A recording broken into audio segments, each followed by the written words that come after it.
Whatever, who cares? What is going on, everybody? It is episode 539 of Pop Culture Crisis. My name is Brett, and I am here once again with my co-host. Would you introduce yourself, please? Hello, Crisis Actors. It's Mary.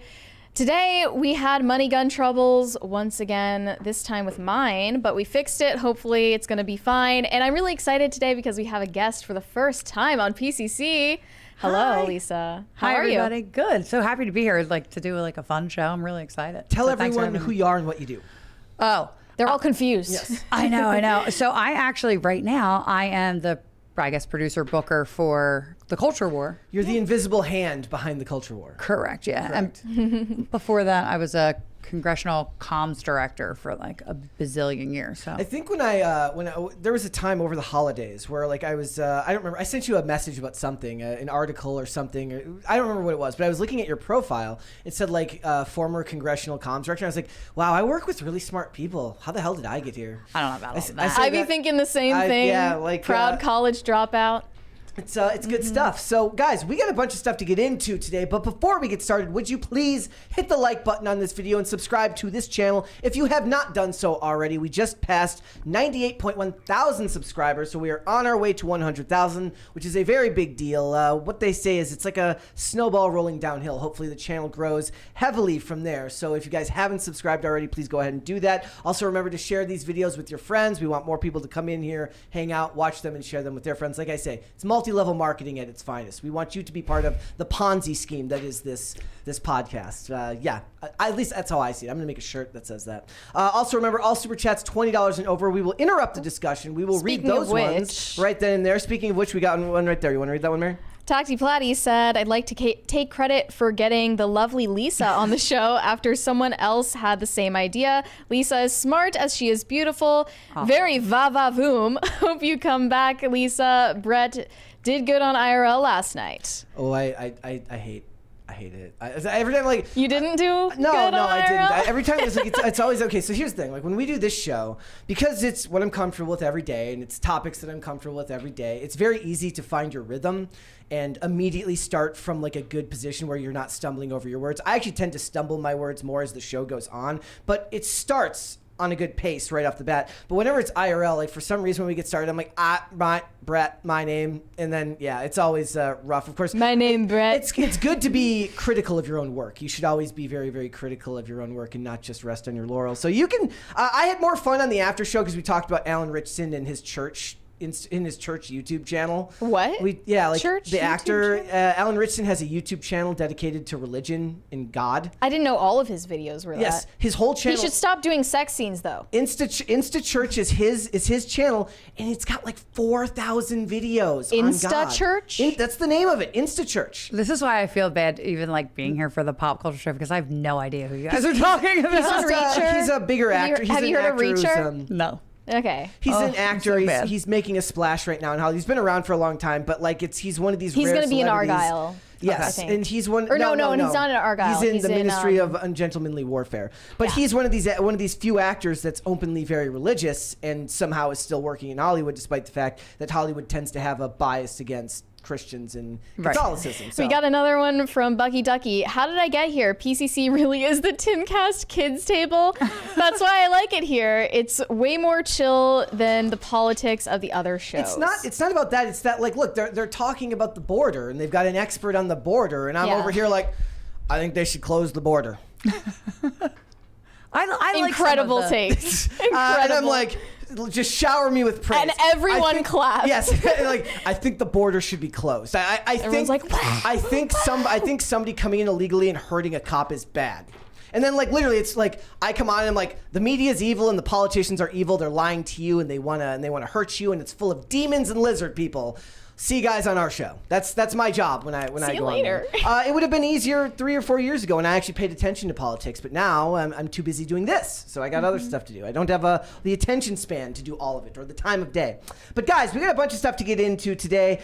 We are going to continue in the Taylor Swift realm. I'm sorry, guys. It's in the news. What do you want me to do about it? We ended up talking about it in the post show yesterday because they were talking about this new bill that the government wants to do. Because remember, guys, if anything bad happens to you, Just make sure it happens to Taylor Swift first if you want the government to do anything about it. But she is what they're calling a holy war. They're saying that Donald Trump may start a holy war with Taylor Swift. Their words. Whoever not came mine. up with that term Yep. is cringe. Yes, but not their words, not mine. I didn't come up with that term. So we're going to talk about that, why it's a losing effort, because you will lose. If you're going head-to-head with Taylor Swift, you will lose. We're also going to talk about Candace Owens talking about how Ice Spice's new song will be the downfall of civilization. I don't even entirely disagree with her on this one. Neither do I. Yeah, so we'll talk about that. We're also going to talk about something that we were going to discuss last Friday, but we didn't get a chance to do it. Remember, guys, Gen Z has just discovered something that nobody has ever discovered before. It's called having more than one job.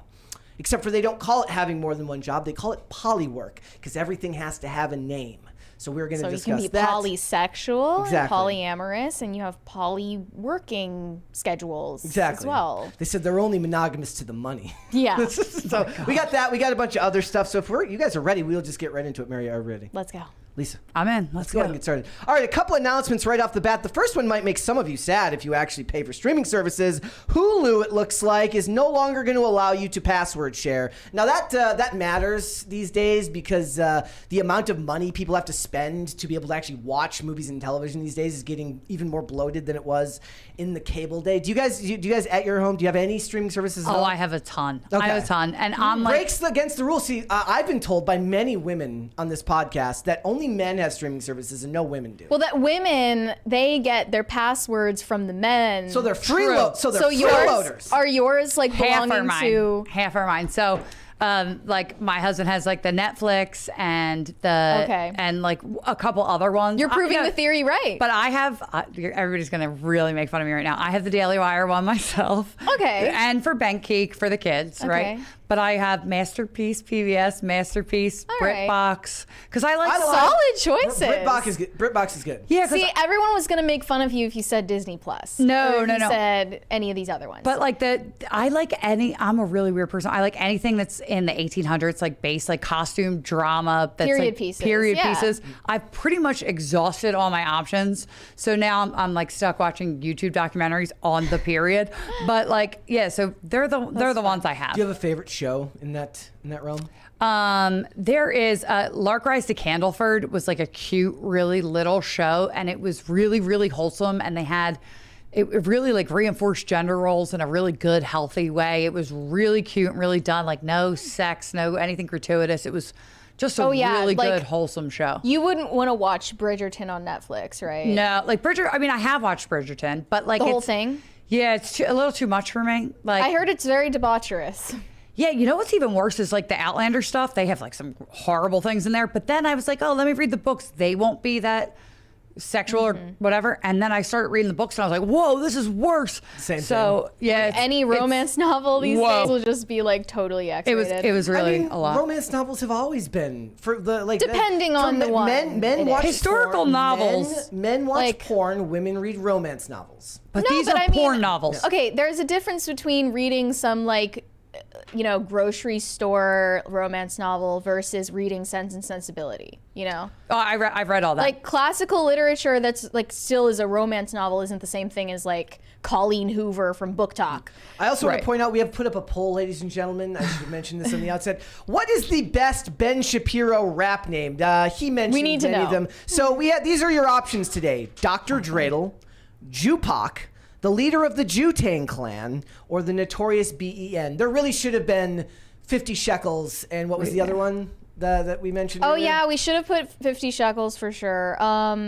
I think we got them all though. Yep, that's most of them. So guys, we'll leave that poll up till the end of the show today. I may forget it. Someone said, "Why are these women scared of sex?" We're not scared of sex. We just don't like watching sex on TV. I don't want to read about it either. Like I want. Or reading about it. In graphic read detail. Elizabeth Gaskell Ruth, right? Like there's plenty of like. There's a difference between like the Brontes and things like that, and what's on the shelves. It's just unnecessary. So now you're not gonna be able to password share with people because whatever. Imagine still subscribing subscribing to either one. I use Hulu. I use Hulu. I don't Cringe. use Disney Plus. I don't have Hulu. Hulu. Hulu has all the great like mid 2000s like Fox shows that Disney bought when they bought 20th Century Fox. So I use it for that. There is one that somebody was telling me about where it's like all the Nick at Night shows, like Golden Girls, Murder, She Wrote, like all that. I forget. It's like Friendly TV or something like that. It's supposed to be really good, but I don't have Hulu. Maybe We Me TV. TV. Oh, yeah, $20 one here from Mikey says, Yar, the high seas calls.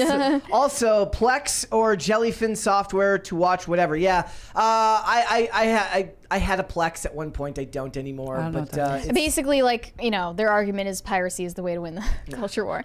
I feel Stop bad, giving you guys. corporations money.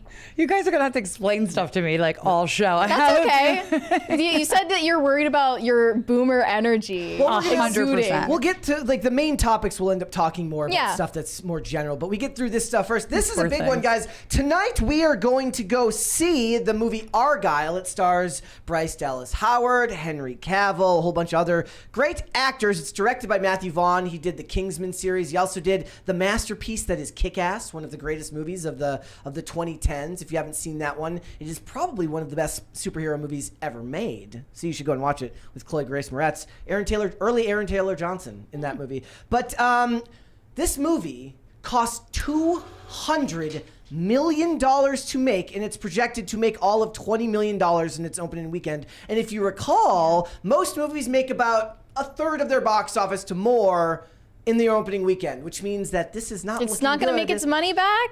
It's not even going to And make a half of its money. I'm back. still reeling from the conspiracy video about Argylle that we recorded this morning, because I feel like that has to be a hidden paycheck in there that's going to Taylor Swift or J.K. Rowling. Because one of these women is behind that novel it's based on, and that's why it costs so much to make. There's no reason it should cost this much.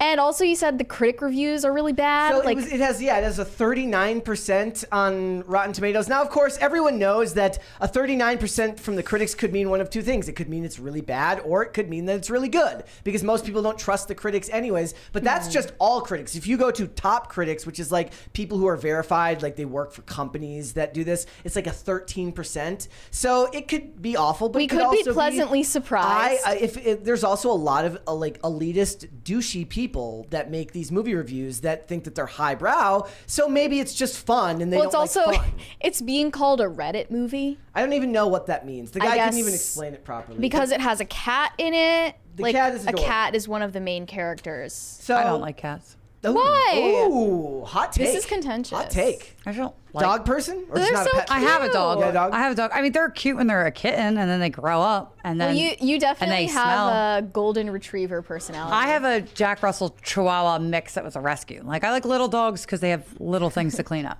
Like, but I just don't like cats. They go inside your house. All right. So They're just guys, so we cute. will be reviewing Argylle tomorrow because we're going to see it tonight. Also, $200 million for a movie that's under 2 hours long. Kinda Like crazy. I love movies being short because I don't want movies to have I don't want to have to spend 3 hours at a movie theater. So any movie that can get me in and out. But it's just quicker. like Barbie cost half that. Yeah. And took a lot more production cost, so I feel like there has to be a hidden paycheck for the author. Could be. You don't like long movies? I prefer like a like saga, like Oppenheimer was long, and I thought it was fine. But Christopher Nolan is a master at directing pace, and was able to make it fun and interesting to watch government hearings. Most people don't have that ability, and when it starts to get to 2 hours, like I tend to judge People love movies. the Lord of the Rings. When I judge a movies. movie, I judge it on but and those are sagas and epics, and Yeah. those stand the test of time. Hundreds of movies are made every year. You can think of a couple examples of movies that were actually worth going to a movie theater for that long. Right. But like I judge movies on a couple of things. One of them is how many times did I look at my watch when I was at the theater, right? Also, would I watch it again? Now, Oppenheimer, I did rewatch Oppenheimer. That's the only movie in the last 3 years. The only thing else I've watched multiple times is Reacher season 1.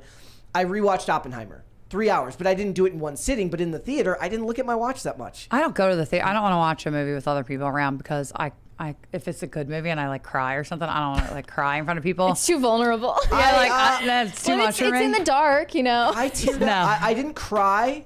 but my eyes welled a little bit at the end of Top Gun Maverick. Same. Yep. Did you see Top Gun No, Maverick? I didn't. I haven't been to a movie theater in probably I like 15 it years. because I have an extremely short attention span, so anything that forces me to pay attention is good. I've always felt like the last time I was at a movie theater, I fell asleep. I What went was to. it? What movie? I don't remember. It was probably in 2007 or 8, and the Arlington Theater just got like the big chairs, like the comfy ones, and I fell asleep. Yeah, like to me, like the movie theater makes me pay attention, whereas at home I run the risk of like looking at my phone or I do that too. I don't listen. I don't watch on my play a game on my phone, like a puzzle game or something on my phone. I listen to the movies. Yeah. All right, guys.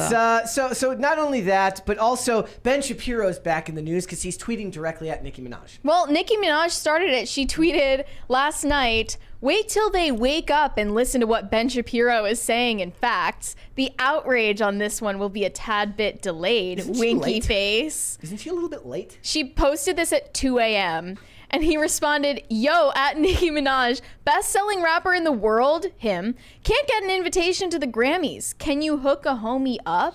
That's funny. I love the idea. Is of he him. writing these? I He's hope he is. smart. See, I here's think the he thing. is. This is what I would call like it's self-referential ironic humor, and I wouldn't trust anyone but myself to do like self-deprecating ironic humor. Like Agreed. you can let Yeah. your social media manager do all your other stuff, but if you're going to poke fun at yourself, you better be the one writing your own. He also tweets. said, "The queen of rap, keeping it trill." Queen is a bit. Well, she's been presumptuous. always called the queen of rap, and now she's really mad that Megan Thee Stallion made this diss track on her. And there's a theory going around that iTunes is up to some funny business with the charts. I heard that. So Jean Grey Xavier has been posted around for about a long this. time. Calling her the queen of rap is presumptuous. Xavier said, "Exposed. Looks like iTunes switched the sales of Facts and the sales of Hiss," which is Megan Thee Stallion's diss track about Nicki Minaj. iTunes made their account on Twitter private because sales trackers noticed. Megan Thee Stallion's management company, Rock Nation, is known for these dirty tricks. Ask Nicki Minaj. We've got a $20 super chat here from Mikey. He says, "Has Lisa been subjected to the People's Joker? Does that count as an official request?" Yeah, Okay. that counts as an official request. What's the People's Joker? We're gonna, This is something that we do to new guests on the show. I mean, really, it's not us. It's the chat that requests it. Hi, chat. Thank you. so It's a remember, very guys, cringy I'm already video. scared. There are of the, rules here, The money so- machine. So like, It costs $20 to make the pain stop, $100 to start it again, $200 to make it play the whole way through. Yep. All right, let's start. Here we go. what is this? Hi, Yeah, I'm it's on here. the screen 3 here. months ago, comedian Brie LaRose dared me to re-edit Todd Phillips' Joker. Now, I'm an Emmy-nominated editor who works primarily with Tim and Eric, so I could give you your standard alt-comedy Joker remix with fart sound effects and rhythmic that a cuts man? over nightmare Yep. drones. Okay, that's what I and thought. gobble it up, wouldn't you little piggy? But I'm currently unemployed and stupidly ambitious. So for the past 3 months, I've been writing a feature-length screenplay called The People's Joker. Utilizing clips from the 2019 Oscar contender, footage from other iterations of Joker's past, and just movies that feature clowns, as well as additional footage that I'll be shooting in the privacy of my own bedroom, I'm creating an entirely new feature film. You heard me right. This is my feature film acting Somebody debut, make and this I'll be stop, portraying please. both Harley Nobody's Quinn making and it the stop Joker. yet. Using these characters, which I definitely don't own the rights to, I will be sharing the story of my transition and how I overcame mental illness. We and the got cycle it. of Thank Shane you. Wilder for $20 says, Oh "Stop my God! it." Thank you. All right, thank it's you. over. So it's Okay. another $100 to start it again. Please don't do that. $200 If you for wanna us to stop play it the whole way yeah, through. to play it the whole way through. Yep. We'll see if anyone comes through. and Gordon then Gordon Shumway Shumway also says said, "Make it stop." Yes. Thank you. I Thank like you. It's here. over Somebody in the chat says Shane is weak. he couldn't make it through it without watching it. So yeah, you have been subjected to it. You've made it through. Thank you guys. That's the Best Crisis Party. Thank you.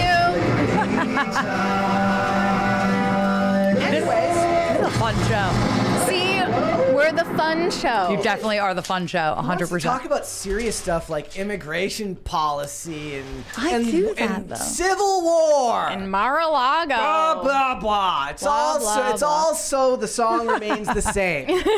Okay, we get it. Everyone's gonna go to war. Well, not us. We're just gonna be over here. So like, I like the idea that there's like a civil war happening outside a window, and we're just in here. So Nicki listening- Minaj. yes, completely oblivious to it. So Ben Shapiro. Yes. Well, he's going to be keeping an eye on iTunes and their dirty tricks and their monkey business about these these numbers, but I don't know if I believe it. I guess the idea is that Megan Thee Stallion is releasing a bunch of remixes of the song as well, which are manipulating the charts. So you get all the streams and the buys of the remixes, and it inflates your numbers. And Ben Shapiro is just relying on this one track. Bigfoot by Nicki Minaj is not on the chart anymore. Here's the thing. Like, I had to point out to them last night. I was like, look, the Nicki Minaj song is legitimately bad. And they're like, yeah, rap music bad. I'm like, no, I love rap music. This is just a bad song. This was last night? Yeah, I was like, I grew up listening to rap. I love rap music. I was like, this is just not a good even song. Nicki Minaj's fans are like, what is this? It basically, toward the end of the song, she was just whispering into the microphone. Oh, that's weird. It's like turned a into an creepy ASMR Joe Biden whisper? thing. Yeah, yeah. I felt like Nicki was smelling my hair. I did like. I wonder if this is the one that had the one with Jordan Peterson, where they were talking about making a Jordan Peterson and Tom McDonald. Tom McDonald collab with Jordan Peterson. Order. Or it should be Clean Your Room. Yes. Clean Your Room would be the title. That'd be good. Yeah, we'll see. Are you gonna have like Jordan Peterson playing around the house? Do you ever listen to Jordan Peterson? Not really. No? My brother would, but not yet. No, not my thing. He's for the boys. I think so. Yeah, kind of. What would it be like? You go out on a date with a girl and she's like, "I love Jordan Peterson." You're like, "Huh?"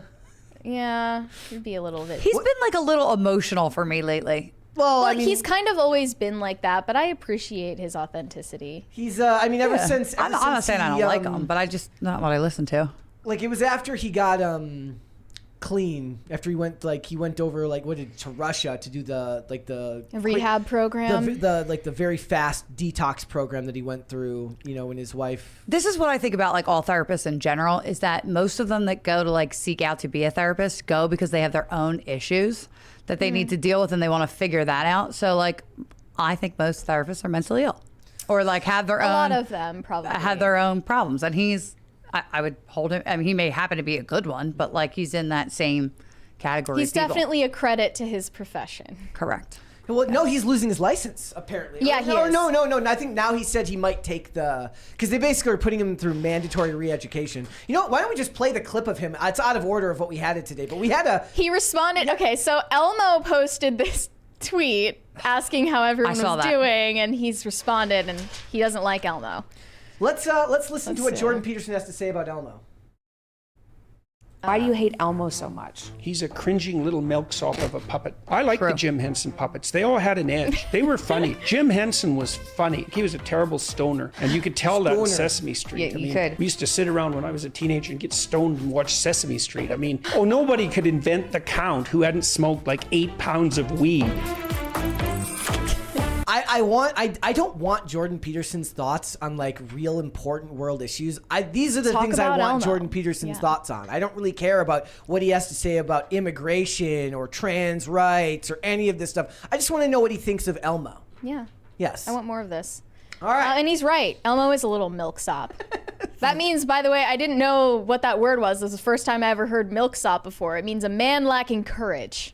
So Elmo, he's not even a man. Clean your room, bucko. Yeah. So, all right, guys. So if you haven't picked up the song, Tim was promoting the song for them last night because they want to push back on the culture. Do you think it is true that he's basically saying like the way they manipulate the numbers, the way they inflate the numbers, it's like they want you to think that degenerate music is more popular than it is. And I said, I think it's as I said, maybe they do that for financial reasons. I do think that music like this is popular. Oh no, of course it's popular. I was like, the size of the concerts proves that most of the time. Oh, it's definitely popular. Yeah. I remember when I was like young wanting to learn like all the words to this really disgusting song like in high school, and it was like really degenerate. Do you know what it was? Two Live Crew? Argylle, Put It in Your Mouth was the name of the song. It's really foul. Look, if you grew up listening to Two Live Crew, but like, like I remember wanting to learn the words to that, like, and I shouldn't have had it when that came out. I shouldn't have had any business like even knowing what that song was. But yeah, like it's taboo, and like kids think, oh, like these are bad words, and my parents are around, I can listen to them. But now it's like kind of the only thing.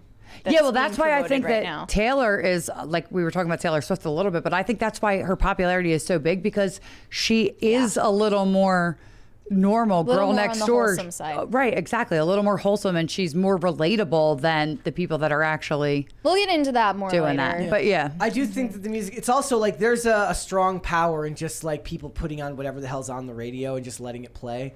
Like I remember People don't listen to radio. We now. talked to we talked about, well, maybe they listen to Spotify and they'll listen to playlists and there's approved artists. So there was this guy who did the street interview with people and he was asking kids like, who's your favorite artist? And they're like, I don't know, whatever's on Spotify, whatever's on my Spotify list. They let the algorithm tell them what to think. The guy was like mortified. He's like, you don't like look for new artists? Like I pointed out the other day, I said like, finding new music, like the joy of finding new music is something that crosses like even like class boundaries. Anyone can find the joy of new music these days. And it is, you're kind of sabotaging yourself by not being able to go out there, not taking the time to go out and try to, if you love music, if you don't, whatever. But if you love music, if you listen to a lot of music all day, but all you listen to is a Spotify playlist, you're really hurting nobody but yourself. Mm-hmm. You're kind of letting the algorithm tell you what to think and what to listen to. Exactly. But don't they like make these songs like catchy through like, you know, some science and algorithms anyway, like so that it would be, so you're already being manipulated with Songs or without aren't the even Spotify. like over 3 minutes long now. Right. Yeah, because we have short attention 240 spans. or 247 is like it's like right where they're looking to get these things for multiple playthroughs. Also, there was did you ever see the thing of Ed Sheeran where he says like all songs are in the same 4 chords, and basically he would do like 10 different songs and they all play basically sounding the same, and he would do that. Now there was somebody can tell me who it was who was the person who initially did that. I think he stole that bit from somebody else, but this troupe did this where like they basically play the same 4 chords in like a bunch of different songs that you've heard of, all are in that same set. So yep. All right, let us move on, shall we? Justin, did you listen to Justin Timberlake growing up? I did listen to Justin Timberlake growing up. Yeah. Thoughts? I like Justin Timberlake. I know what we're going to talk about, and I'm with him. But like, but yeah, like he was cool. He was fine. He was. Well, it's hard to tell awesome. what he meant by this, but at a recent show, he said in New York City, "I'd like to take this opportunity to apologize to absolutely effing nobody." So he might have been directing this at Britney Spears. Or Janet Jackson. She recently posted that she was sorry to Justin Timberlake for what she wrote about him in her memoir, which is that he encouraged her to get an abortion when they got pregnant. And she said, you know, sorry if I offended anybody with what I wrote, basically saying him.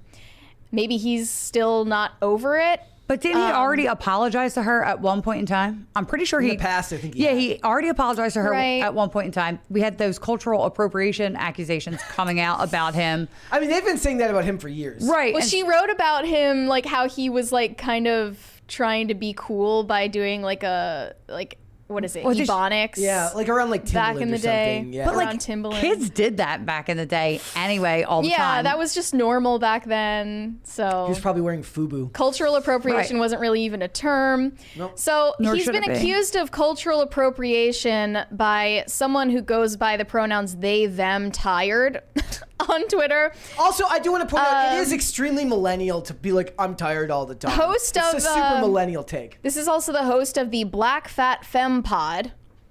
That's the name of the podcast. They said, when all else fails, appropriate black culture. Apparently, he's been known for this. Is their hair straight or is it curly? I think it's just they're saying that because he's an R&B artist, that is appropriating black culture.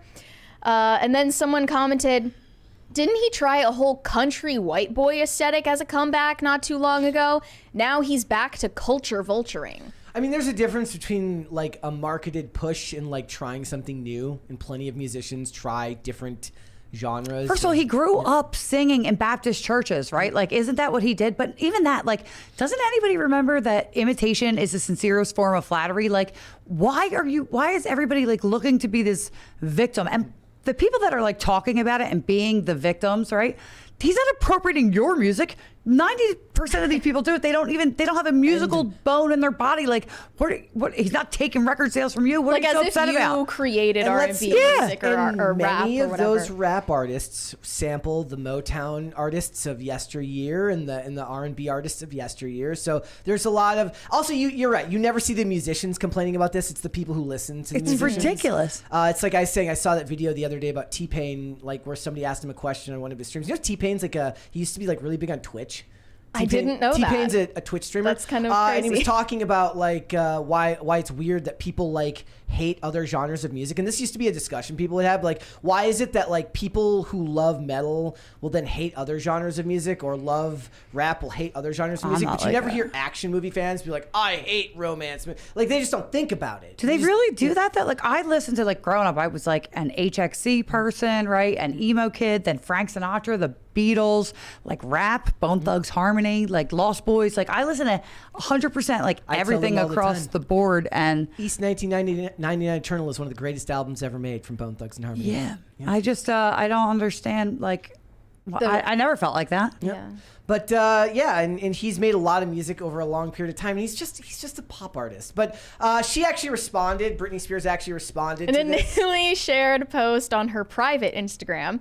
She said, "Someone told me that someone was talking shit about me on the streets.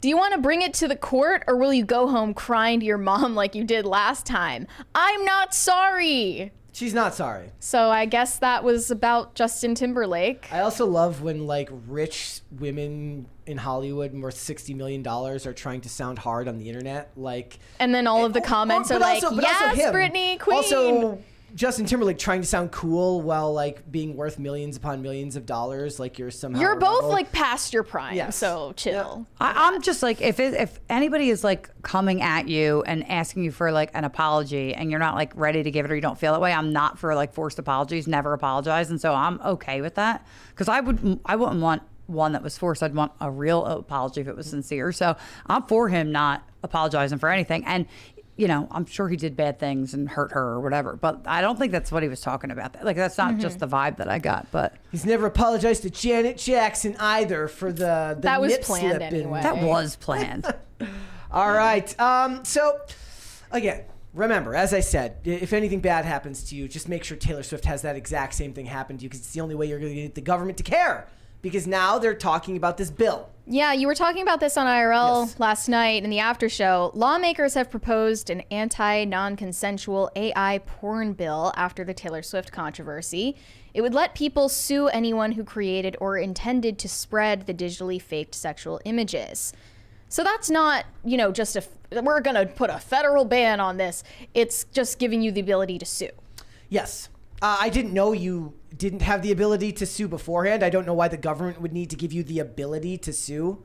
Well, that doesn't actually make any sense to me. Legally, for like civil stuff, it would be like damages, or what would you do it under? Defamation, I guess. But well, you're the legal expert. I'm here, not so. the legal expert, but I'm definitely for it. And like, I know that people are like, oh, it took Taylor Swift, but like most of these lawmakers are so busy going over lots of other things that like, is this really their priority? They're the last thing they're really thinking about on a day-to-day basis is like, oh, first of all, they don't even have them, don't even know what AI is, or that it exists, or its capabilities yet, like, to be honest. Yeah. So, you know, if this brings attention to it, like, I'm here for that, because AI is getting more sophisticated. Mm-hmm. I am not for government intervention into any of this. Oh, I'm swinging far right the other way. I used to be like a libertarian like that. Now I want like an Lisa and I absolute are theocracy. authoritarian Catholics. 100%. If the government has proven us anything, it's that they don't know how to stop once that they've taken something away from you, and once they start to implement these things, it will be overused. You don't have a right to obscene images. Correct. You have a right to guns. There is like when they show these things, it's basically a digital drawing, right? It's a digital rendering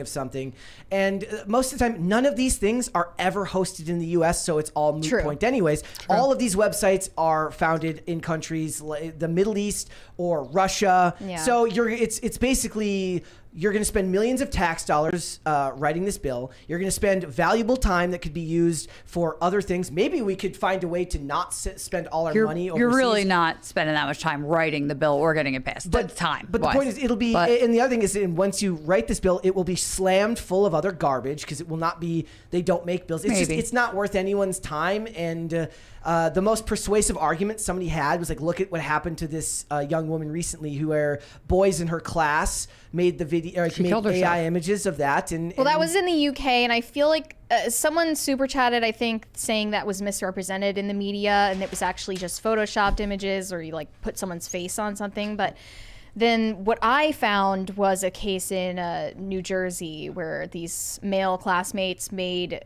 deepfake porn of over 30 female classmates in a high school, and I think if somebody that made got that, more media attention. I think for a little kid, it's like scary. I think if somebody made that of me, like I would be like, it's deep fake, and I don't care. Yeah. Like it wouldn't bother me.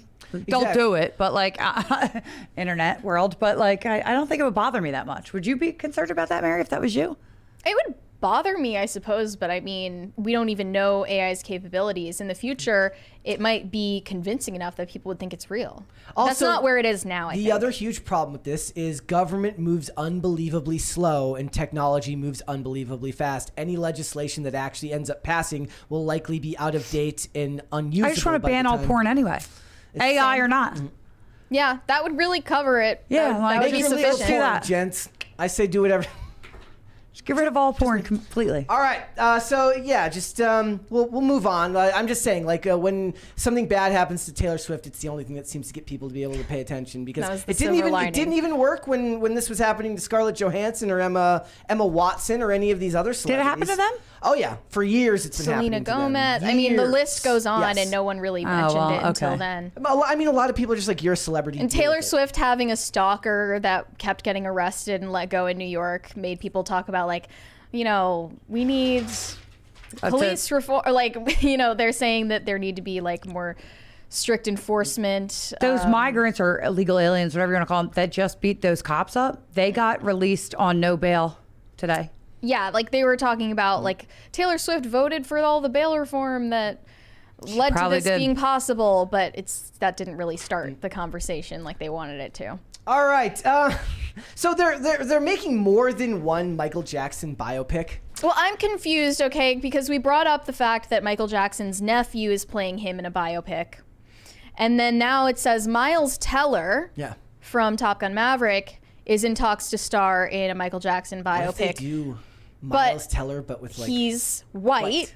Obviously, Miles Teller's white, Michael Jackson is black. However, towards the end of his life, you know, he obviously didn't resemble what he used to look like. So you would I didn't think of this. It really didn't occur to me, but you would have to find a white actor to play him during that phase of his life. If it's the later phase. Yeah, he bleached his skin because he had vitiligo, apparently. So what are they going to do? It's like, I like the idea that somebody in the media, like there's a pitch meeting, right? And somebody just has the balls to be like, well, we could darken his skin for the earlier scenes. And they're like, oh! Yeah, you can't. You have to find 2 different or maybe even 3 different actors because like, no, who is going to resemble what he looked like after plastic surgery, after makeup? They're like, look, we could find somebody who's darker skinned and lighten them, but we cannot find someone who's lighter skinned and darken them. That's a no-go. You would definitely need more than one actor for the multiple periods of his life. Yeah, so yeah, for like, if we're talking like Jackson 5 era to the older... They could score some diversity points by getting a Transformer in there at the end of his life because that's more what he resembled by that time. Yeah. So this is already pissing people off, and people are saying that this is also cultural appropriation. Who wants to watch a movie about him anyway? Do you guys like love Michael Jackson? I mean, they're making so many biopics right now because the name recognition of a celebrity is going to get people to watch. They made the Whitney Houston one, the Elvis one. There's a Bob Marley one that just Bob came Marley, out, Madonna. Did you guys watch them? I don't watch biopics. I also hard stop. I won't watch them on people that are alive still. It just seems pointless to me. That's right. But most of them don't interest me. Yeah, they don't interest me either. Plus, we all know that Hollywood likes to take liberties anyway. So how much of it do you know is actually accurate? Oh, the Amy Winehouse one is also coming out soon, and they chose an actress who looks nothing like her. Looks pretty bad. She's kind of interesting though. Yeah. All right, we got a $20 one here from Bucky Ducky. He says, Brett, this is not hosted in some other country. You can go and download it and run it on your own computer. I use it personally, and it's scary how easy it is to train it on anyone. We need regulations on it. Yeah, but the ones where people are getting these images are hosted. Was Celebrity Jihad, which was the name of the website, not hosted in the U.S. And if you're talking about being distributed here in America, I just don't know that it's ever going to actually pass in a manner that's going to be something that they can actually enforce. I would love to see somebody write out like a well thought out proposal on how they would do that, whether that would come from verification. So your name would have to be tied, your ID would have to be tied to what you're posting. Like, how would they enforce it? Mm-hmm. Granted, we haven't read the bill. Are we talking state level or federal level? Are we talking about things being implemented? Because Utah banned porn outright, right? And It's like you can't get Pornhub in Utah now. It was just like Pornhub that they banned. But I'm saying, so there's steps you could take, I guess. Well, that's because the Mormons are there, and the Mormons are like rock solid on all of these issues. I just err on the side of like more government overreach into things is a bad idea. That's just me. Okay, we just reported fake news. Miles Teller is playing one of Michael Jackson's attorneys. Oh! Who is white. Okay. But still, a valid question. Who is going to play him toward the end of his life? Remains to be seen. I was like, Miles Teller doesn't look anything like Michael Jackson. You're not going to find a black actor who looks like Michael Jackson in 2006. That's not going to happen. You're going to have to find a white actor. And if you take a black actor and lighten his skin, isn't that the same thing as... I mean, it's still like that opposite still black. wouldn't. It wouldn't be enforced the It same still way. wouldn't look But that's like what it would Michael be, Jackson, though. It still wouldn't work. So he's playing his lawyer, and then his nephew is playing his... But I don't know if it's the same biopic. I mean, it says the Michael Jackson biopic. I guess there's just one then. All right. Okay. All right, Mary, you're going to have to tell everybody what we're talking about next because it's ridiculous. This is getting a lot of attention in the media right now. A woman in New Hampshire has founded the very first of its kind adult diaper spa. And the sales pitch is this is going to help people with childhood trauma process their issues, wearing adult diapers and behaving like babies. And it's basically an Airbnb where you get to have your diaper changed and you get to be treated like a baby the whole time. And this is supposed to be for your mental health, which is why we need to bring loony bins back into this country. Local news reported on this, and they actually went inside the place and interviewed the lady who started it. Her name is Colleen Murphy. So let's take a look at that video. Isn't that in the link you sent me here? Yep. Okay, here we go. I posted about this. The owner of what she says is the first and only diaper spa in the country invited me in for a look to try to dispel some of the fears and misconceptions. Play-Doh, kinetic sand, crayons. It looks like a child's playroom. It is. It's for processing. It's for working out issues. Colleen Murphy shows me the childlike safe space where she hopes to dispense therapy that involves clients wearing adult diapers to deal with stress or trauma. And what about the diapers? It's a diaper spa. This is my changing area.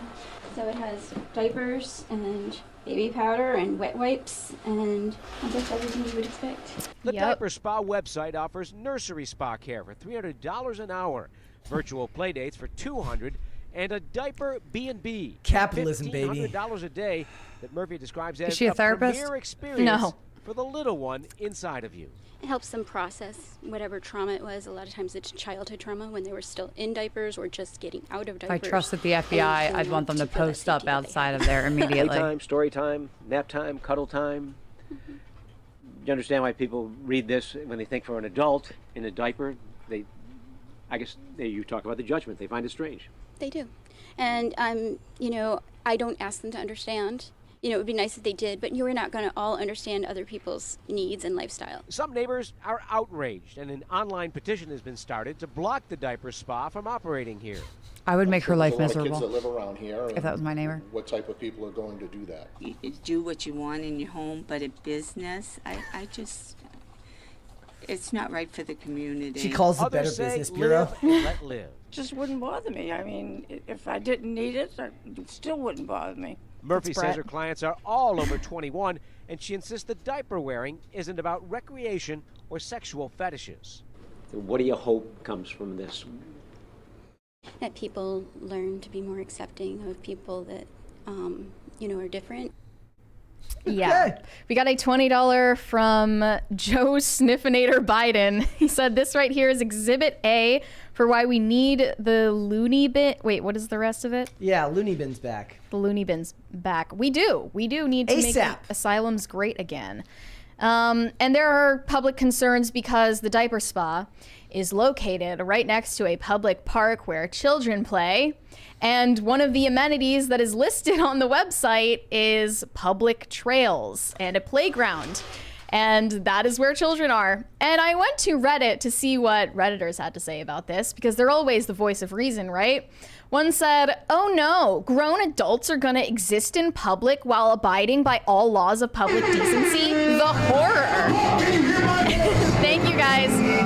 We got got another $20 from Francisco Sanchez Jr. He said, the kidults rule the asylum.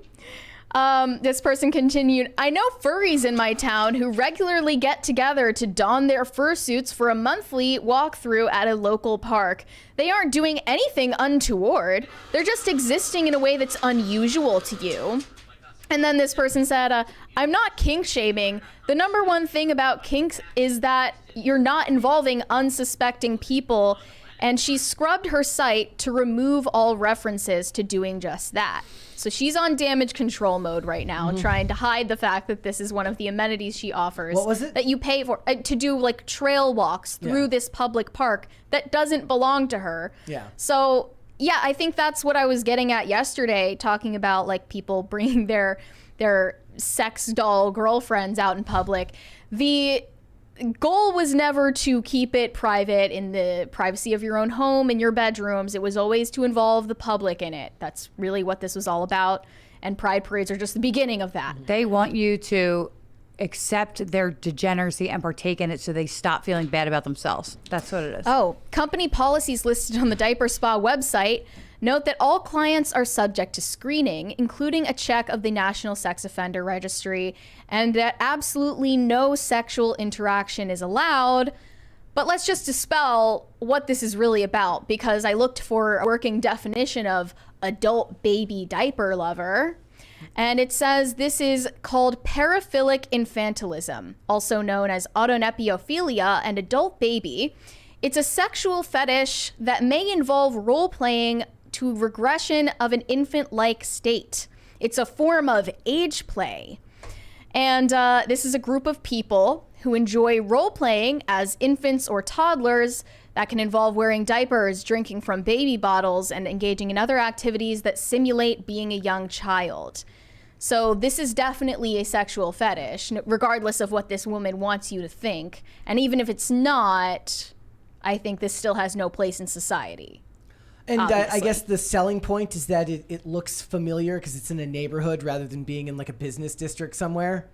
It's weird that she's operating this out of a residential area. Yeah, like I imagine that a big part of that is like, is the house is zoned for business? Are you allowed to run any type of business like that out of there? I don't think it's ridiculous for neighbors to have concerns. Like personally, like walking on the trails thing, I get like people are gonna, like parents are gonna be like, what are they doing? I would not want to live next door to them. I imagine like it's one of those things where like if there was no attention given to it, like what if they just never saw any of it because nobody like shows up in a diaper, right? They show up, they go in. Dude, no, you would see high traffic people. Who do you think this attracts? The worst of the worst. Think of the profile of the average client who's going to an adult diaper spa. Who are we attracting? And my kid's going to be riding their bike in front of the house. How long ago did this business start? I don't know. Did they say it's like Seems to be relatively new? recently. Like, it says no final application for a business license has been submitted, which would go before the zoning board at a future public meeting. I imagine that pushback from the community at a public meeting might help with them if they're looking to get this off the books and not allow this to happen. And she could maybe try to put this into a place that's more zoned for business out in a less residential area. But look, I don't have a problem with people having like serious concerns for their families there. Like as a single dude by myself, would I care if they were next door? I'd probably make fun of them. But regardless, I would still be disturbed, and I would not want to live in the vicinity of whatever the hell is going on I would make her life miserable. Regardless of whether you have children, I just, no one deserves to have to like witness that or be near that. And there are better ways to prevent this from happening in the first place than zoning meetings. You could have a culture that shames these types of behaviors. Maybe if we didn't have an anti-bullying campaign in this country, people like this would get bullied out of their behaviors before they become public threats. But the society's not changing back to that. So the most realistic path forward for them, because they can't change the culture quick enough to make that a reality in this case, they're going to have to try to do so by legal means within the community. Yeah, that's the last resort, I suppose. Yeah, and but I think this is definitely a way to normalize PDF files. It's also, these stories are those ones that for as long as time has existed, news loves these types of human interest pieces. Thank you, guys. I remember similar public sentiment. I remember similar public sentiment I mentioned here when Minneapolis, I'm from Minnesota, when Minneapolis introduced wet houses, which was essentially a place where if you've gone through rehab however many times, you can just you can just get into a wet house and just drink till you die. Holy and that shit. was something that the city allowed to happen and approved. There was state funding. See, that went to that's these assisted facilities. suicide. That's literally the same thing as state-sponsored assisted suicide. There's no difference between that and the MAID program, in my mind. And to me, as somebody who's look, I'm many years sober, so I understand the plight that a lot of them have gone through.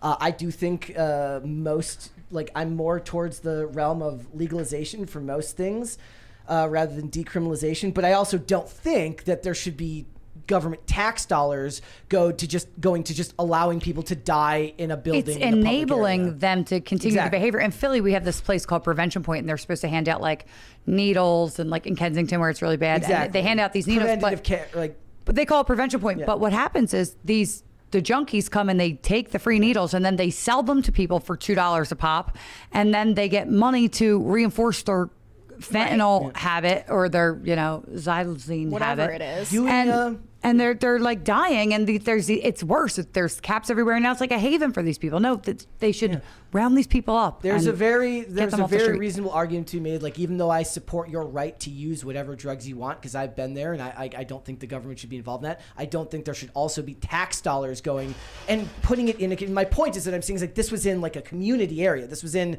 an area surrounded by houses that had no businesses. They were just families and stuff, right? Mm-hmm. That's an issue. So I don't see a problem with the. But everywhere's a community. It's an issue no matter where it is, because we live in a society. The things that you do in private, regardless of whether you're doing it in a public park or inside the privacy of your own home, it still affects the public. My issue is more that, like, look, they were framing it in the same way as like a sober living house, which is a very different thing, because at a sober living house, it's actively people trying to get sober who are not using chemicals, who are under supervision from people that work there, not people who are just allowed to use it and then die. What I'm saying is, in this community, the best thing that the community can do is to go to their school or to their local zoning board, to the community meetings, and speak out against it, because I think that most people who watch these stories in the news, I think the general sentiment from the public a lot of times is gonna be like, doesn't concern me, what do I care, right? And so the best thing I think this one a lot of people will care about. This is like really weird. Well, and you're right. I think that they would care less about alcoholics than they would about this. This just screams my children are in danger. And the most insane part of it is that we're going to be framed as bigots if we have a problem with it, because you get accused of kink shaming. Yep. Well, it's or also, you're not validating their trauma and the way that they choose to process their trauma. People use self-destructive coping mechanisms all the time. This is one of them. There's no exception. I don't care what they call me anymore. Call me all the things. It's so irrelevant at this point. It's and by placing it on the every one of these things in the LGBTQ umbrella means that it automatically becomes a Marxist plot to make it that if you don't support it, you're against it. Now it's LGBTQIABDL, adult baby 2S, diaper lover. BDL, 2SL, yeah, ASL. Mm-hmm. +2. Yeah. All right. What would you guys like to see? Would you like to see cringe or cute of the day? Believe it or not, that wasn't cringe of the day. No, it was Lisa, not. you decide. Can we like take a break from like the grossness? Let's go see cute of the day. Cute of the day first. We'll break it up a little bit. There might be some cats though. Yes, that's fine. Sadly, there will. There will be I cats. love the cats, but here's actually first one is it's a puppy. This is from Isaac Perez. It says Chop and Fletcher. Oh, he's trying to stay warm. That kind of looks like my dog, but my dog has floppy ears. Cute. Nice. See, this is much better. All right. Also, guys, submit hashtag PCC Pets. Tag me in there at Brett Dasovic on Twitter so that I can get them. I always see them if it comes through my name. We got a $20 one here. There, do you got that one there, Mary? From Infamous Fig. He said, we have to set up lots of accounts on dating profiles localized in that area and get Chris Hansen involved, or that team that was on the Culture podcast. Yep. What team is that? That was Shane Cashman and was it Alex Rosen? Yeah. Okay, yeah, he's cool. Yeah. All right. That would be a good idea though. And this one from Shane H. Wilder says, if you really need something stupid for cute of the day, here's Bucko in his Civil War phase. That's kind of cute though. Yeah. I like it. Yeah. Mikey sent a $20 As a former alcoholic, you just can't help someone who doesn't want to be helped. No, that's absolutely true. Like the one of the hardest things to see is when you see people who are submitted to these, like when somebody gets basically submitted to rehab, you know that a lot of times, unless you've gone of your own volition, it's just not going to work because you have to want to help yourself. Can't we help them hit rock bottom sooner than dragging it out? And like, I feel like a lot of times, like, they don't change unless they like hit rock bottom. I've had a lot of alcoholics in my family, and a lot of times accelerating the process won't work. They have to find their way there. Well, does your experience reflect that works? Like with those family like every members? time that they were, I've been around a lot of drug addicts and alcoholics in my life in general, but like every time that they were pacified or helped or whatever, it like made the process longer. But if people left them to their own devices to hit rock bottom and it got really bad, they did improve. Well, then you're saying just not interfere. Yes, I'm saying like you can't actively make the process faster, but you can arrest them and keep them in jail. You can actively work to not try to help them. But when people are submitted to rehab programs through the state, not of their own volition, I don't mean that. Oftentimes it doesn't work because they're not ready to get help. No, put them in a jail where it's very uncomfortable, and you know it's not like a nice facility. I mean, we're talking like if they've actually committed crimes. I have to think. I'm also very against crimes with no victim. Like, okay, so. There is no such thing as a victimless crime. I am not going to support sending someone to jail for personal drug use. I'm just not. I understand the arguments. Like, look, you're facilitated by cartels that push the drugs through. You're facilitated by drug dealers who commit crimes. Fine. I'm talking on the individual level. I am not going to support sending someone to jail for not actively causing harm to another person. So I used to be like that. Like, I used to be like, legalize all drugs. I remember being in a class, like at school, in a class saying, yep, legalize everything, right? It's not your, but now I think that the left has gone so insane with all of this stuff that I took the farthest like right swing ever. I'm definitely radicalized by it because I hate it, and I have children that are now exposed to people who do these things, and I'm afraid for them. And honestly, like, lock everybody up. The idea that, okay, so I think having children will definitely like change your perspective on a lot of things, and that seems to be like the whether you like it. If I'm going to send someone to jail, and we'll get back on topic. I know that we're going to like. We need cringe of the day. If I'm going to send someone to jail for personal drug use that he bought off someone, with the idea being that the use of those drugs, which are brought into the country, are perpetrated by cartels and drug dealers who are part of violent crime that actively makes society worse, I would say then by using a cell phone which uses parts from child labor from other countries, how far down the process of the creation of something do you go before you can say that's you're not why I'm saying someone? To use it though. That's not why I would say to lock them up. I would say lock them up because you're, I don't know, degeneracy in general leaks into the community. It's kind of like accepted, or you do bad things for money or anything. Like, you ingesting the drug yourself is a danger to society. If it's somebody who's never committed a crime, if we're talking about, okay, we need to move on. Yeah, sorry. All right, fair enough. This is not IRL. We can talk about this another time. Talk about it on IRL, folks. Yeah, all right. Let's go ahead and do cringe of the day, and this one is very cringy. At least I think it is. Let's go ahead and watch this. It says, woman takes cardboard cutout of Jacob Elordi to Texas Roadhouse. Social media clout is a drug. Maybe that one should be banned. To Texas Roadhouse. It's gonna be the thing. Taking my boyfriend on a date to Texas Roadhouse. Everyone keeps staring at us probably because we're the cutest couple at Texas Roadhouse. They're both playing at the same time. I know, but we're not going to show all of it. So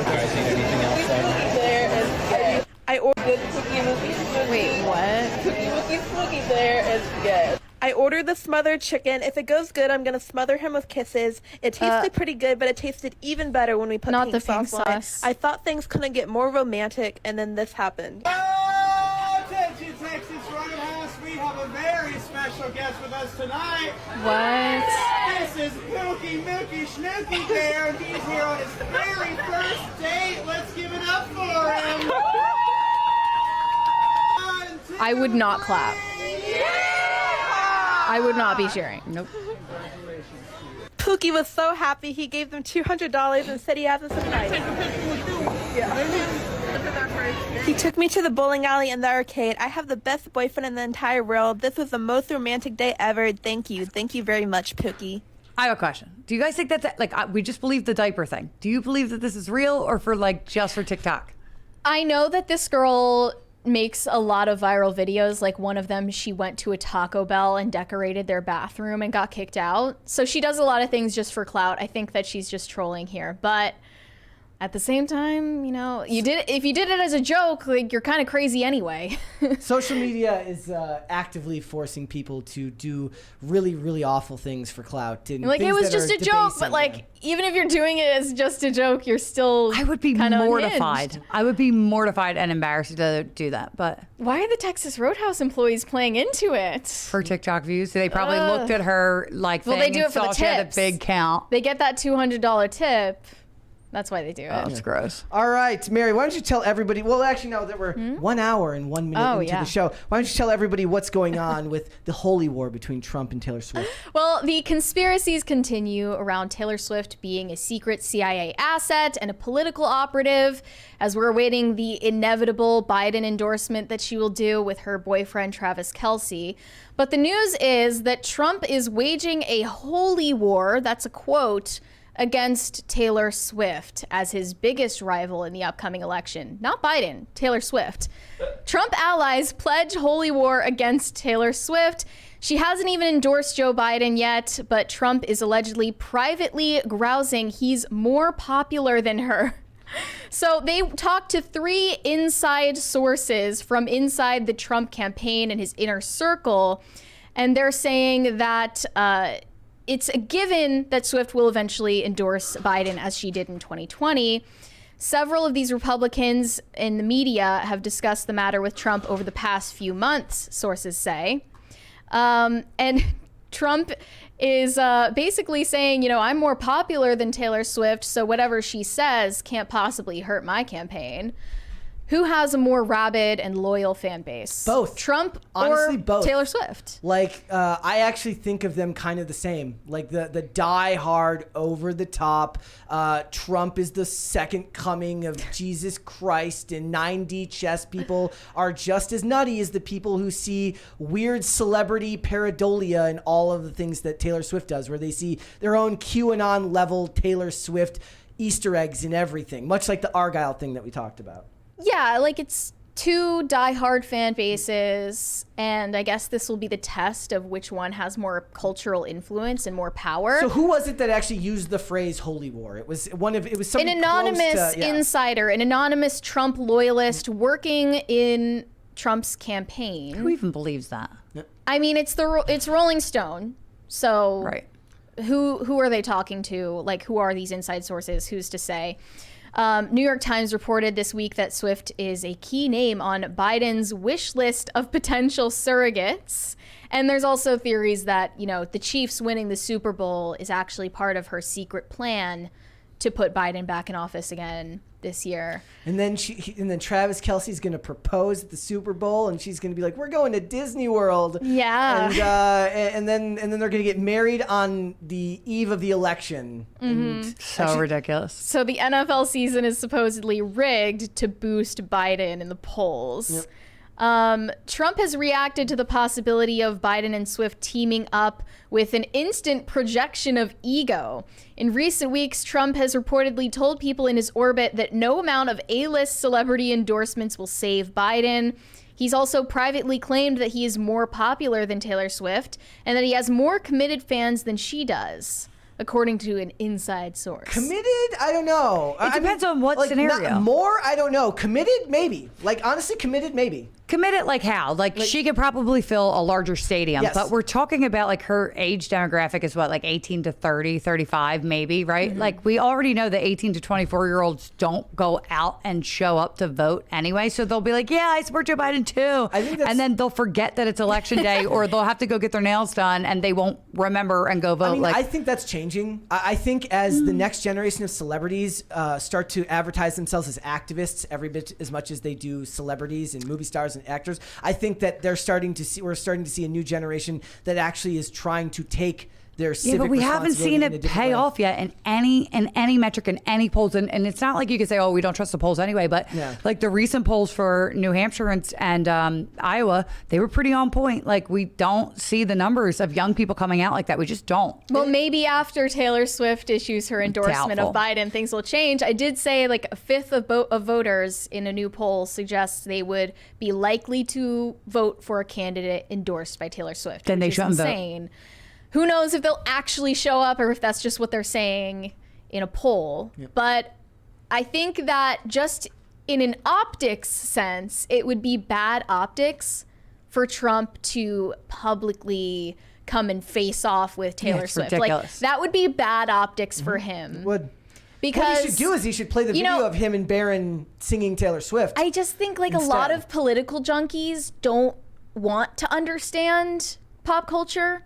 A lot of them want to live in this delusion that pop culture doesn't matter and celebrities don't matter and who pays attention to them anyways. I mean, you but get the whole those comments point on of everything, but these types of channels, if you look at people who cover general pop culture, not pop culture with a political slant or pop culture within the realm of the culture war, but these channels get insane views. It is relevant. It's relevant. The general public. And I think that whether you think that's good or not, it's bad optics for you to look at what is most popular and most relevant in pop culture today, which is Taylor Swift, and immediately attack it instead of trying to understand it. I get instead that. of really trying to be curious, like, why does Taylor Swift appeal to young women? And do we want to win their hearts and minds over, or do we just want to attack what they like? Because you're not going to win them over by attacking the thing that they love and idolize. I agree with that. But to act like this is something new, though, like, oh, it's a psyop and she's a big, like Frank Sinatra was, endorsing Kennedy and stuff, right? Like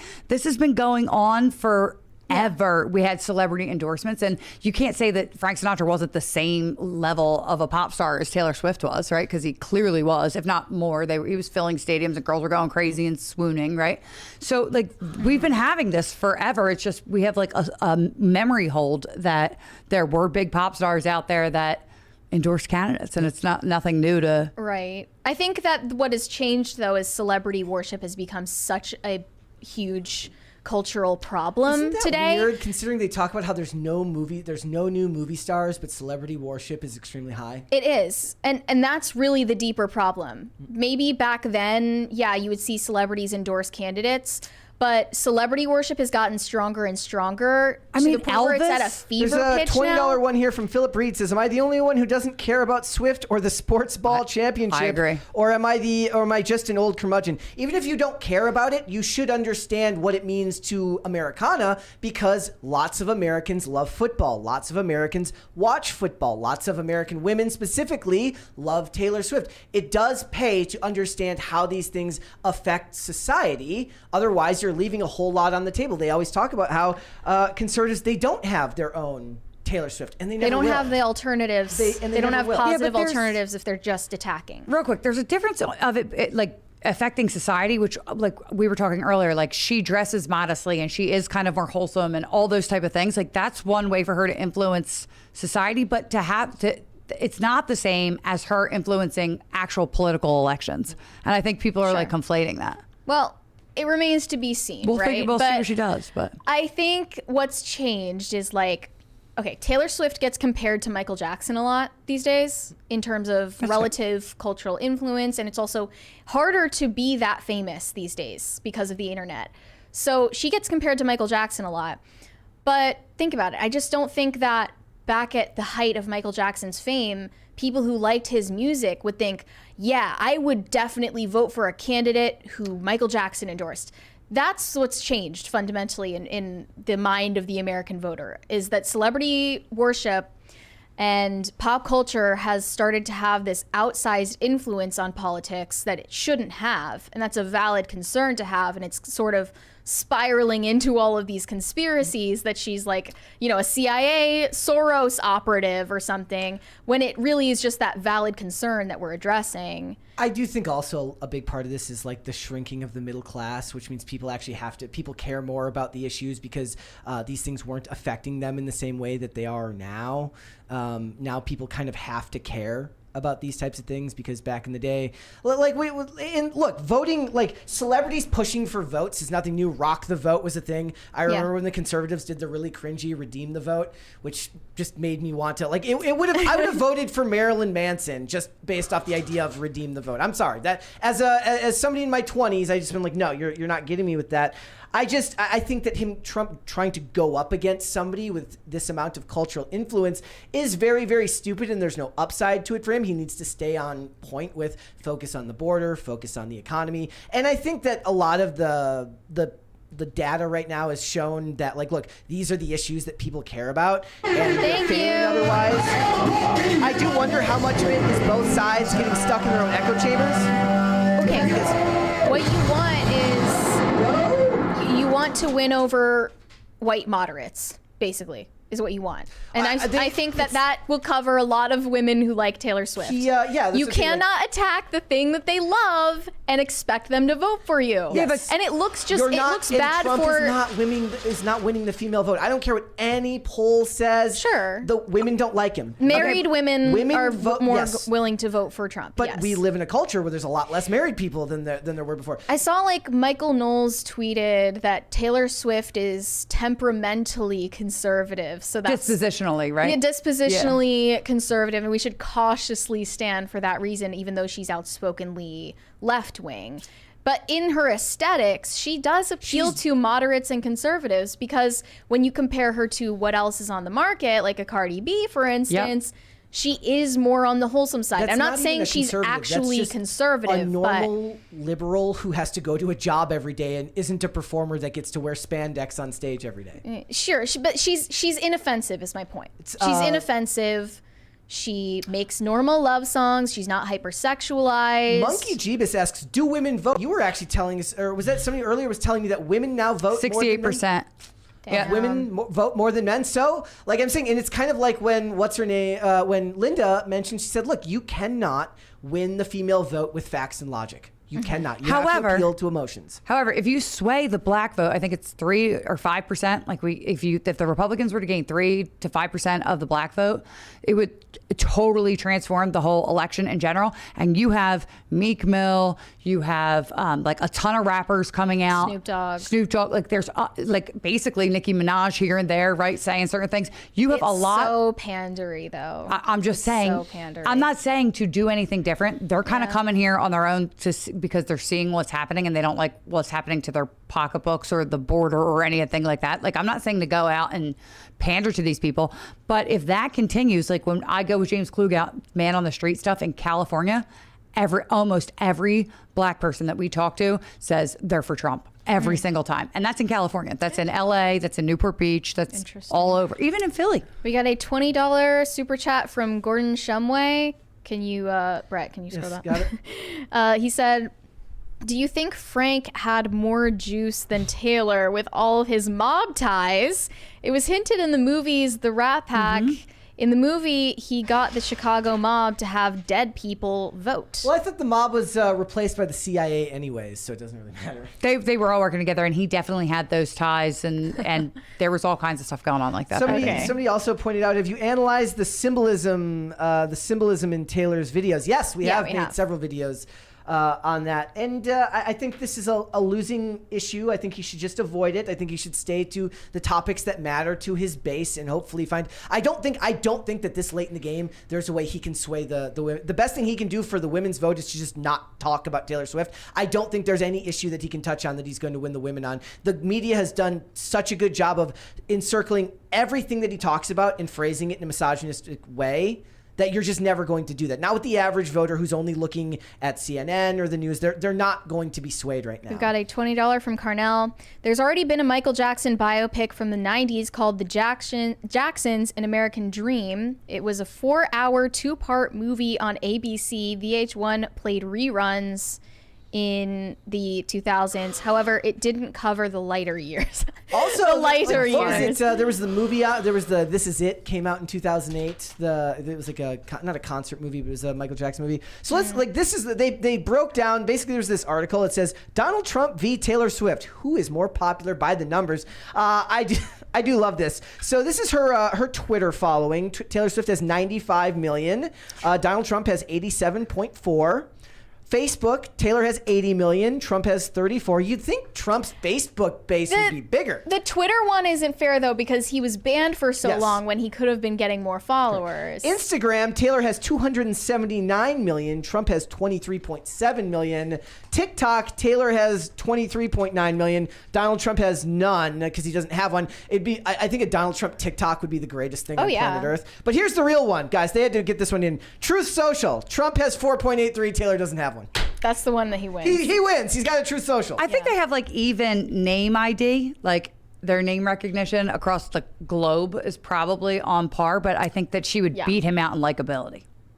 Likability. Yes. Sure. Yeah. He's more polarizing. Correct. Obviously. Well, also, like, likability is something that matters more to women than it does to men. If men are historically believed to vote more on issues rather than letting their feelings come into it, like I said, I think Trump won on personality, though.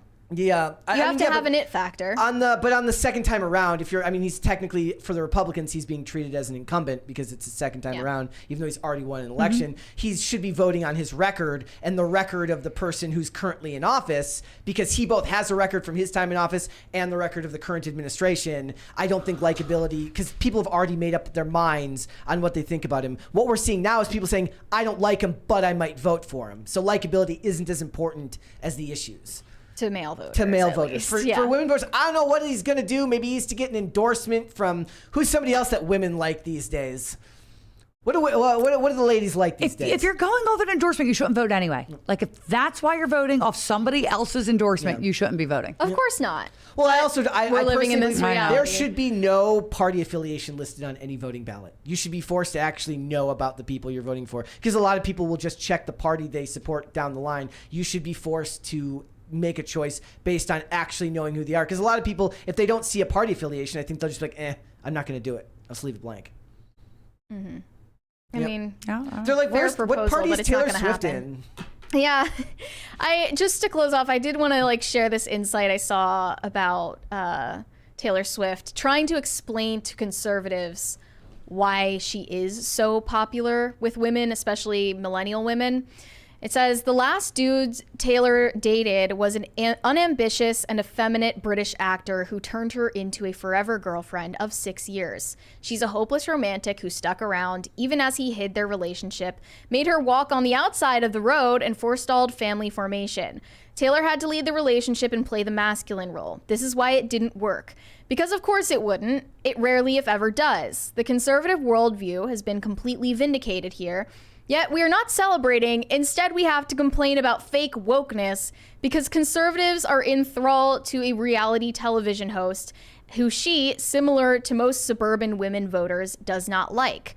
It's true that many millennial women listen to Taylor Swift because they relate to her. How could they not? They're living the same tortured existence brought on by modern dating culture and the ongoing breakdown of sexual relations. I couldn't agree with that more. That's what conservatives are failing to understand. And I think also it's echoed by the New York Times opinion piece that came out a day ago. Taylor Swift, Donald Trump, and the right's abnormality problem. Boy meets girl, they fall in love, conservatives are furious. That's not the type of thing you should be attacking in the culture. Think a female VP candidate will help him? No. No? Somebody in the chat said he needs a female VP candidate to run. I hope not, because that mean it would be Nikki Haley. So no. If he picks Nikki Haley, I'm not voting for him. I hate her that much. That would be the biggest misstep that there could possibly be. It would show a fundamental lack of understanding of what his actual base is. He would lose all credibility with his base that way. Yeah, hope not. All right, let's read some super chats. Shane H. Wilder said, "Happy Thursday, Brett, Mary, and Lisa. Let's go." We got a test super chat from Brett Dasvik. Yes, I checked it to make sure that Mary's And another $1 without a message from Yesh. Thank you. Shane H. Wilder said, congrats on your 20th Super Chat, Brett. Yes. That was the 20th Super Chat you've ever sent on YouTube. Yes, I've sent them to other shows. I think I've sent a couple as test here. And he said today's poll is out of pocket, and I'm here for it. Yep. Right now in the lead is Jupac is number 1. It's winning. It is the best one, I think. Tacti Plati said, Andrina says, get Dr. Mac for Culture War podcast. Let me get my phone. DM it to me. My DMs are open. Have you heard of that? Guys, yes, if you have Culture War requests, you should super chat them in right now. Yes, definitely super Now's chat your them opportunity. Shane H. Wilder said, they closed the On the Border near me. Sad days. Oh, you meant the Mexican border. Yeah, close that ish. Do one more. Do you mean like south of the border? I remember that. Aardvark said, Brett, your catch-up dad rant was epic. Don't get the Stanley Cup thing, but then I wore 3 Swatch watches at once and a Coca-Cola rugby in high school back in the 80s. Okay. Well, were those the popular things to have in the 80s? I guess. I don't know. I wouldn't know. Let's hold off on the rest and we'll come back after the fact. Mary, tell us what's going on with Candace Owens.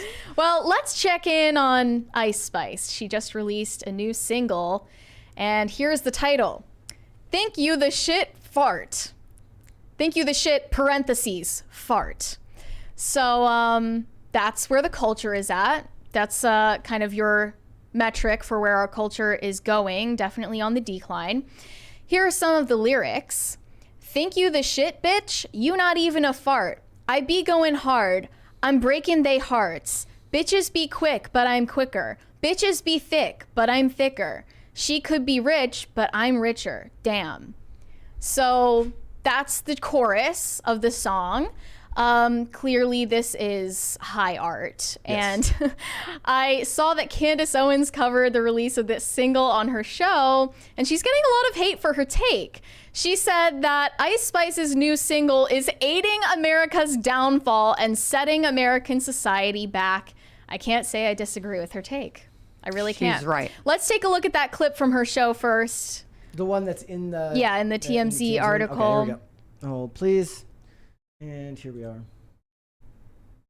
Ice Spice recently released a song, and I'm going to tell you what the song's title is. It's called Think You the Fart.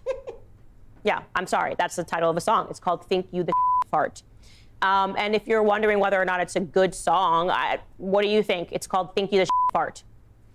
Now, I think we can all admit that we've fallen as a society. I mean, I wouldn't say that that was Mozart or Beethoven, but I'm not all of these mainstream media publications that routinely rush to defend this kind of music, similar to what they did with WAP, the most disgusting and filthiest lyrics that I've ever read. Here is hotnewhiphop.com rushing to defend this beautiful song that you just heard. Ice Spice employs direct and unapologetic language to establish dominance over her peers, touching on the themes of wealth, physical appeal, and personal prowess.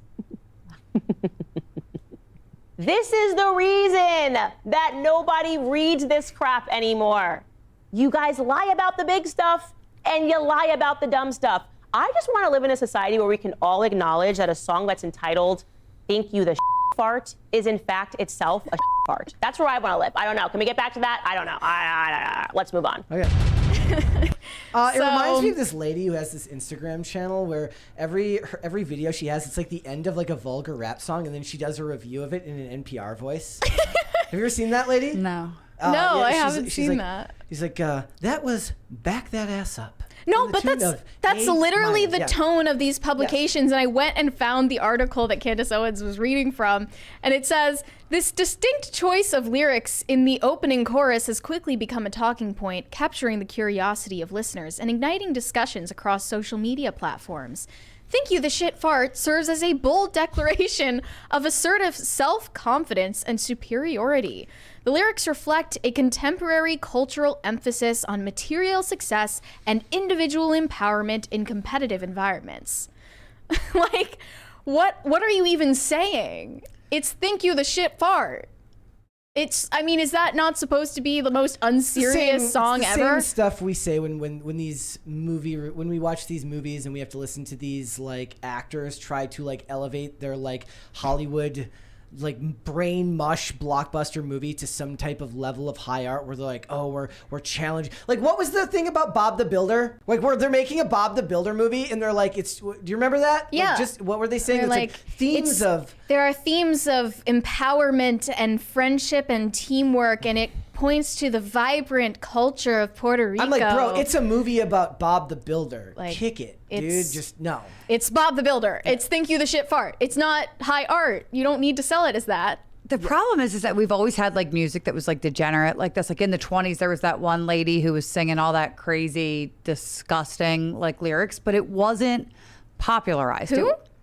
Look up that lady from the 1920s that sings horrible music. I'll send it to you. All right. It's really foul. And even in like the early 90s, we had like really bad lyrics and stuff like this to a lot of rap songs, like the one I told you about.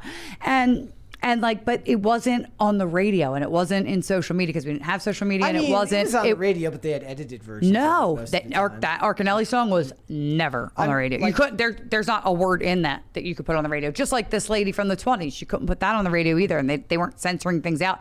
It was like it wasn't accepted by culture. It was like fringe weird stuff. And now this stuff is like that's where it's. The degeneration of the culture is because it's accepted by people. Nobody's frowning on it. We always have weird artists out there, but like now society likes it. Mm-hmm. Yeah, it's like odd to me that Candace Owens is now getting criticized for what she accused Ice Spice of doing, which is setting American society back. Like, you want to take us back to the 1950s. Like, actually, we'd probably be in a better to the 1800s. or further back. We could go even further back. So here are some of the responses because she really pissed people off. Look, Eminem was making music like this in the 2000s. That was the most popular. He was the most popular musician in the world. But he's talented. Ice Spice isn't even talented. She's selling it just on shock value. Then this is an issue of talking about talent rather than shock value because I don't think the shock value is new. Candace, you can still go to the deepest pits of hell, but thanks for the free promo. Republicans go stream fart. Heart emoji. That's from an Ice Spice Stan account on Twitter. But ironically, a lot of these replies were from people that hate Candace Owens, and they were like, okay, I hate to say it, but she's actually right on this issue. Like, I hate to say I agree with Candace Owens, but in this situation, I have to make an exception. But, you know, the song is trash, and that's just speaking common sense. Anyone could agree with her. My problem with the Nicki Minaj song wasn't the lyrics. It's not the language. I don't care what, like, it's just, they're just bad songs. They're not actually catchy to me.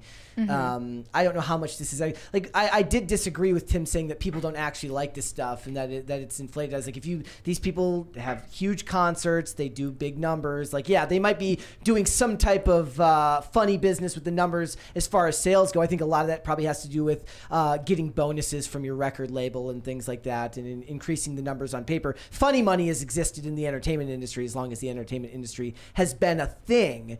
But the cultural decline as far as messaging has been going on for a long, long time. It is interesting because I've actually had this discussion with someone recently. We were talking about how my generation of kids, like, look, I'm from Woodbury, Minnesota. I grew up in the suburbs. Now, I didn't have a ton of money. My dad worked for the government.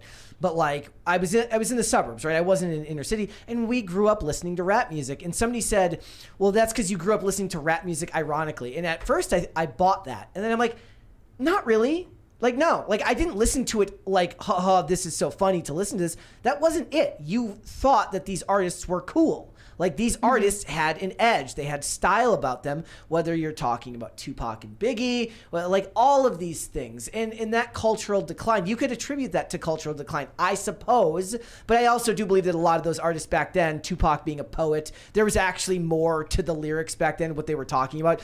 Whether it's talking about how the life that they had growing up, what they've endured and struggled with, even though that their story specifically might not speak to you, the ideas, it would be like as if Pitchfork or Rolling Stone was writing their reviews. So it's like they talk of themes of struggle and all these things like that are universal concepts. So the idea of degrading and debaucherous music for the sake of it is not anything new either. Yeah, but at least that required thought, like writing lyrics like that that you listened to required some thought and meaning to it. Yeah.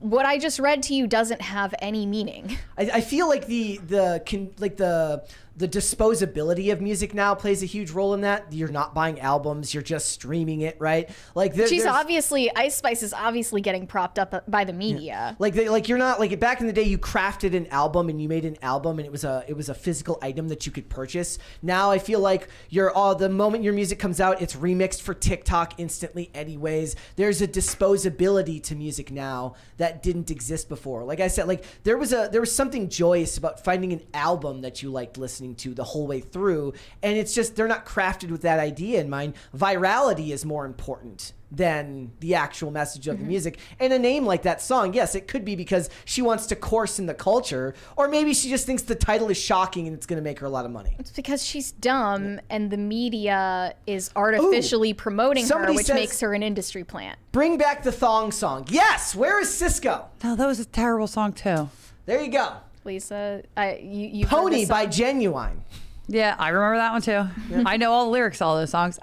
They were catchy and they were, but they do contribute to degenerate behavior, and it's easier to like the songs that are validating your degenerate behavior than it is to like do anything hard to change your life. So that's why they're more popular, I think. Yeah, Pat the Plumber, or no, so it wasn't Pat the Plumber. Jacob Edler says democratization is the word you're looking for, Brett. Well, I mean, she's not an independent artist. There's nothing meritocratic about Ice Spice. Like if we're talking about a small artist who goes viral on their own, yeah, then that is the democratization of the ability to make your own music and put it out on your own. You can go viral on your own now without the help of a music label. But what I think a lot of people have found out is like they end up on the labels anyways because they don't want to do the amount of work that Tom McDonald has to do to be successful. Like he has to do a lot of work to do that. He sees more return for his investment, right? His time and his money are spent, but he keeps the profits. Whereas a lot of those artists, there are musicians from all genres who talk about essentially being slaves to their labels. Like they don't get the money back, and that's another discussion entirely. But I do think that the lack of real album pressing and things that feel final and real is a big part of this as well. Mm-hmm.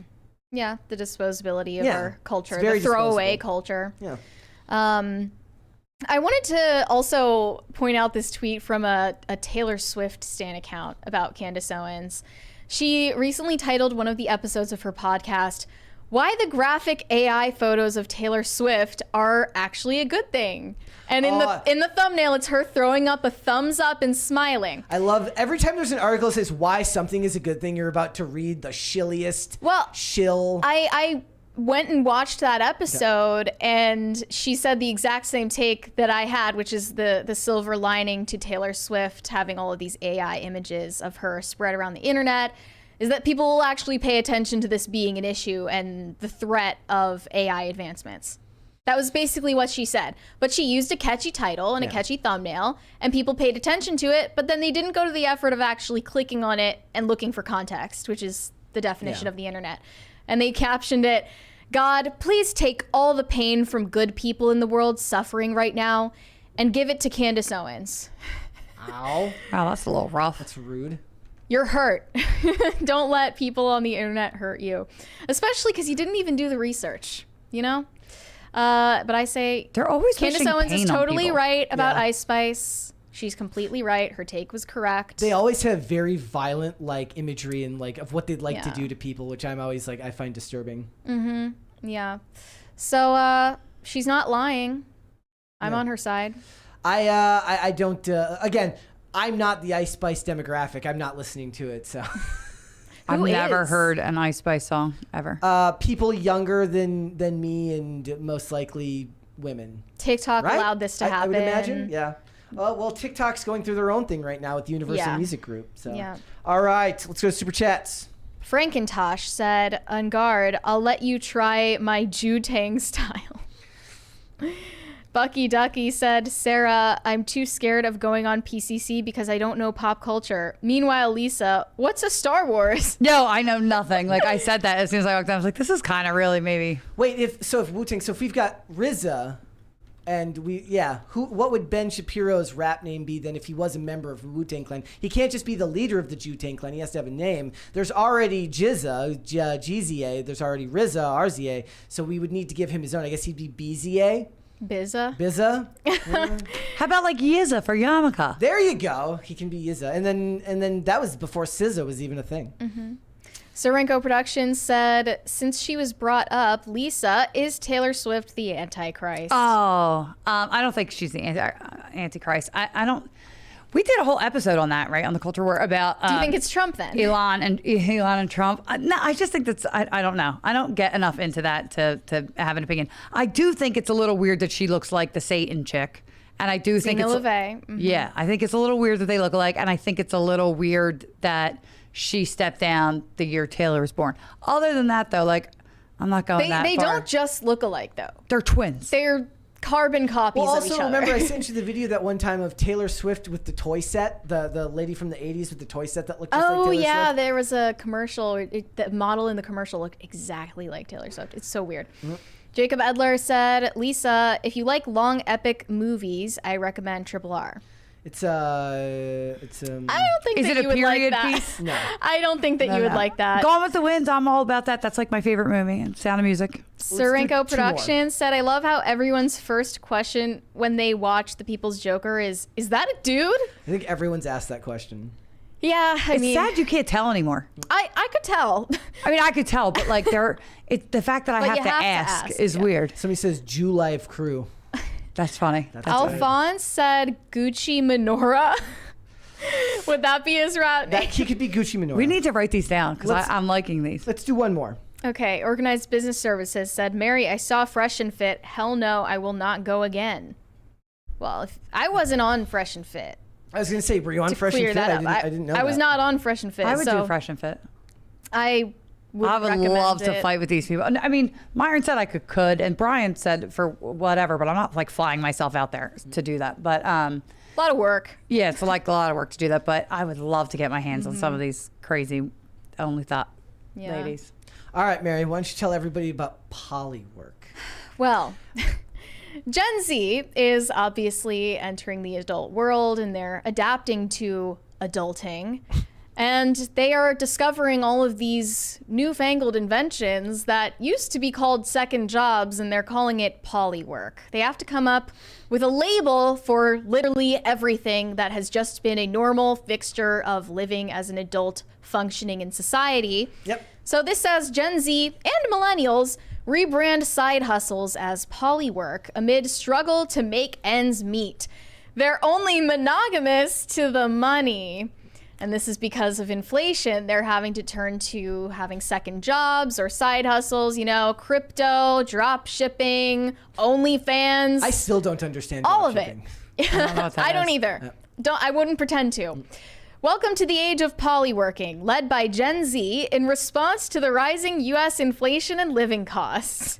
It's what's weird to me is like we live in a time now where you can have a job, and it's never been easier to have like a flexible second job. Like if you want to drive for Uber Eats, if you want to drive, like a lot of people that I know did it just so they could buy a nicer car. Like this is so they could I use Uber to pay for my car payment and just they have the time. They don't just like sitting around at home. They get done with work. They're not going out with friends. They're like, I can go work when I want to, and it's a benefit to me. Now making a living off of it is a different story entirely. It's hard economy. On the car. It's hard, all these things. But like now, like you can find jobs through apps that are like reasonable ways to make an extra amount of money, rather than having like a place where it's like, okay, you've got your regular 9-to-5 job, but then you got that job that you go to for 4 hours at the end of the night. You work from 9 to 5, and then you work from 7 to 11 or something like that. Like that used to happen a lot. I used to work at a Target, and a lot of the people that worked there, the second, like second shift or whatever, were coming from their second job. I always had 2 jobs my whole life until I was about 26. My whole life. And that was like normal to you. Totally normal to me. But like the difference here is that Gen Z thinks having a second job should not be the normal expectation to make ends meet. I did see a thing today of Matt Walsh saying, like, it's crazy to me that people think that working just 8 hours a day or 40 hours a week is a lot. And I'm like, oh man, like I get what he's saying. Like, I work more than 40 hours a week, and I get what he's saying. Like, most people, like a lot of people do. But I was just like, it's the way he phrased it that was just really, really funny, because they were talking about this lady saying, like, I pay $1,600 a month for rent. And people are saying, like, the question isn't, like, is 40 hours a week a lot? The question is, why is rent costing $1,600? The cost of living is a crisis, and it's not good for young people who are trying to get on their feet. Like, I totally agree. It's just that they're so annoying about it, and they have to create all of these buzz terms for things that were considered normal for a lot of millennials and Gen Xers. This is a TikTok caption. When you read that 45% of people between 18 and 29 still live with their parents because young people today are facing more difficulties in today's economy, including being priced out of the housing market, then you read the woman from, what is this, The View's response? Oh, Whoopi Goldberg. Boo-hoo, and get a job. But you wonder if she knew that 47% of Gen Zers held 3 or more jobs, indicating a staggering 93% of this generation has juggled multiple roles. 2-job crew, somebody says in the chat. Also, $20. Moses Def. We have $20 from Disco Jensen. Gen Z would be much better off if they got a trade instead of banking on a loan bailout, useless communications, criminal justice, or liberal arts degrees. Learn a trade. You're not the first person to say it. It's true, but this is a lesson that will only be learned in time. Also, like, how many hours are these 3-job-a-week people working? It's not like they're working a 40-hour work week and then another 20 and another 20-hour work week. Like, let's be real. What became really common, remember, like after when Obama got in office and we had the decline in the economic decline, is like people were cutting, because of health insurance, you weren't getting 40 hours at your job anymore. You were getting 22, just under. 32, just under what would give you health insurance and all of these things. So they have multiple jobs because 32 here. Thank you. Also, like, they were pointing out, like, somebody in the comments of the Matt Walsh video is being like, you weren't designed to work 8 hours a day. You were designed to work more. Basically saying, like, imagine being a hunter or gatherer and working 8 hours a day, sleeping 8 hours, and then saying, like, I'm tired. I want to rest. That's why everybody's fat. But these are very difficult things. Like, On the contrary, you're not going to win the public sentiment with these arguments. I'm just saying. Like, True. Who cleans all this money up? We do. Oh my God. On the contrary, though, I think that actually being a hunter-gatherer in an ancient tribal society would be a more fulfilling life than going to an office job from 9 to 5. They have a show. They have a show like that. I'm just going to say this. It's a reality show, and it's based in Wales, and they get this family and a bunch of families, and they live on an island with no regular, they have to live like 1,800 people. Yeah. Do it all, and the women even say, like, it's physically harder, but it's 100% more rewarding, and all but this one very arrogant couple wanted to stay. It's like really good. So it's not Survivor, it's different. No, it's like they have to like fish and like make their own food, and that's cool. It was really awesome actually, but it's like 1900, 1800 something, but you got to watch it. It's I good. do always find it a bit odd when I see people who they rail against the idea that you have to work to live, that they feel like these things should be afforded to you, that you should not have to worry. And I guess I'm just of the opinion that I miss the days when we said life wasn't fair. Life's not fair. And I know that's a simplistic worldview, but the quicker you understand that that is the truth, that the world is not here to bend to your whims, that you'll be a lot happier, because it allows you to accept that, say, okay, that is true. Now what? Nobody owes you anything. Yeah. That's the attitude that everybody needs to have. Nobody owes you anything. The use of the prefix poly for polywork is a cheeky nod to the rising popularity of polyamory. Yuck. Wah, wah. Which never works out well for anyone. Wait, does that mean if I get a second job, I can be LGBTQIA plus and like get all the benefits that come from that? I can. Side hustles mean that you're actually part of the LGBTQ movement. So also, I recently saw a video of some kid who looked to be about 14 years old working at a Burger King.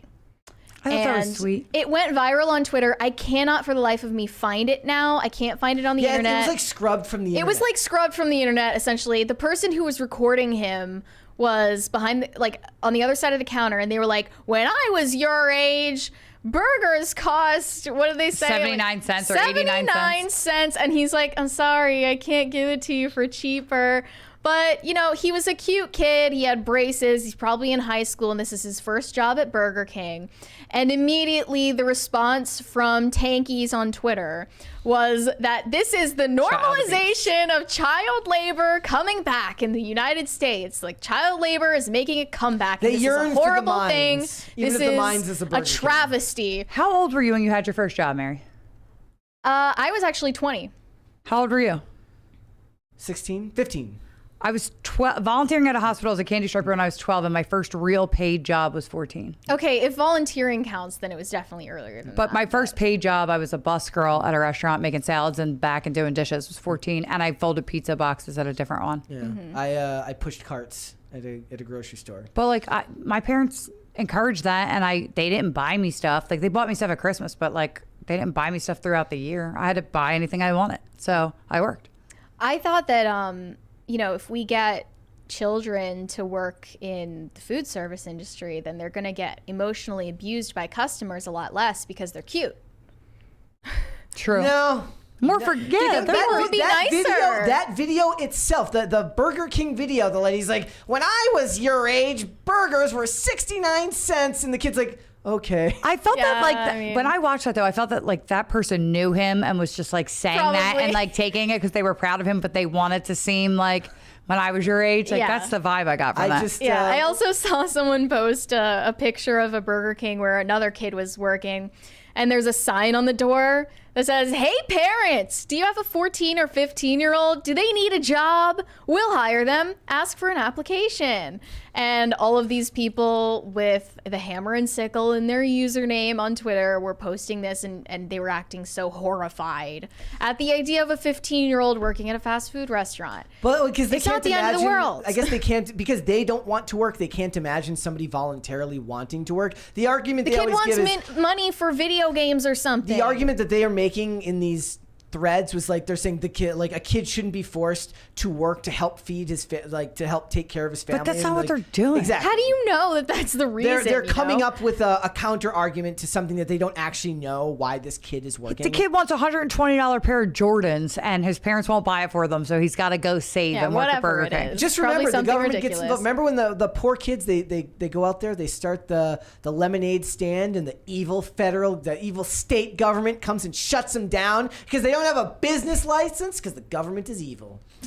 I think that there's just this similar push against kids being in sports as well. Like, they can't have jobs, they can't be in sports. They're banning tackle football in California for for kids under I believe like 12 and under or something. Oh, my son plays tackle at 7. Anything that might instill like values of responsibility or teamwork or anything like that in children, that's what they're against. It's like that's going to be a tough sell. I saw another, like, I looked this up on Reddit because that's where all of these tankies are, you know, talking amongst themselves. Wendy's franchisee a few days ago got fined for child labor violations involving over 760 children.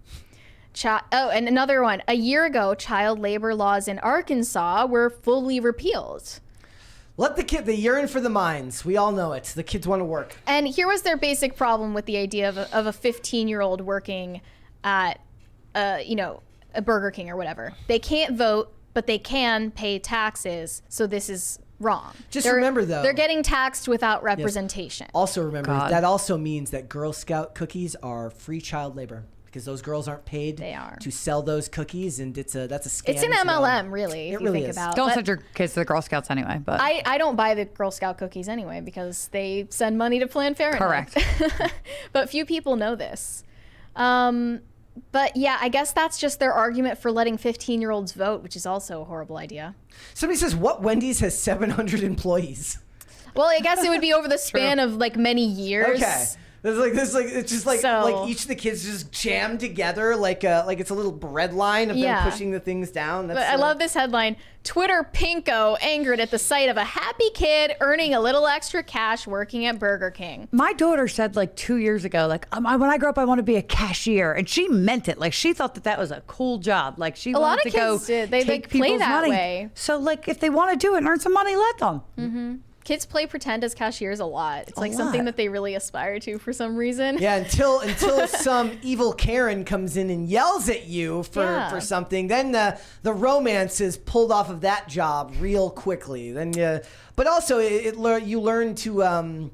I always say that everybody should have to work at least some type of retail or customer service for 6 months so you can understand how people really are in a lot of ways. And one of the things I like about that is it's kind of good to build up your resolve. One, because it will either teach you to not give a crap, or it will show you just how deep is your optimism for the human condition. It'll also teach you how to interact better. Yes. I was a bartender for 11 years, and it helped a lot. Make friends.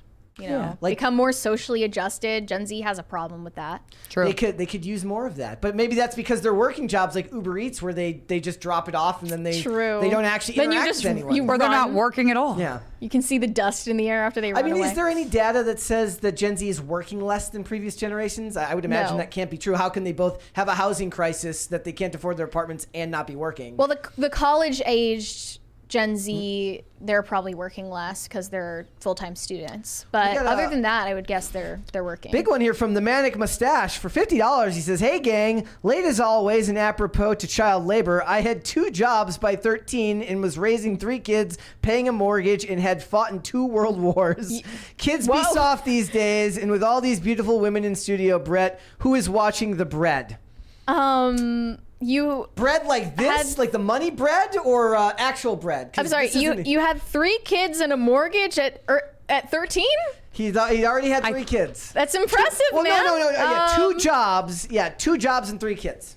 Hope the kids are okay. okay. And he fought in 2 world wars. And 2 world wars. And he knows how to super chat, even though that would make him like a bazillion years old. That's impressive. That's incredible. That is the most impressive part of that, is that he also knows how to super chat.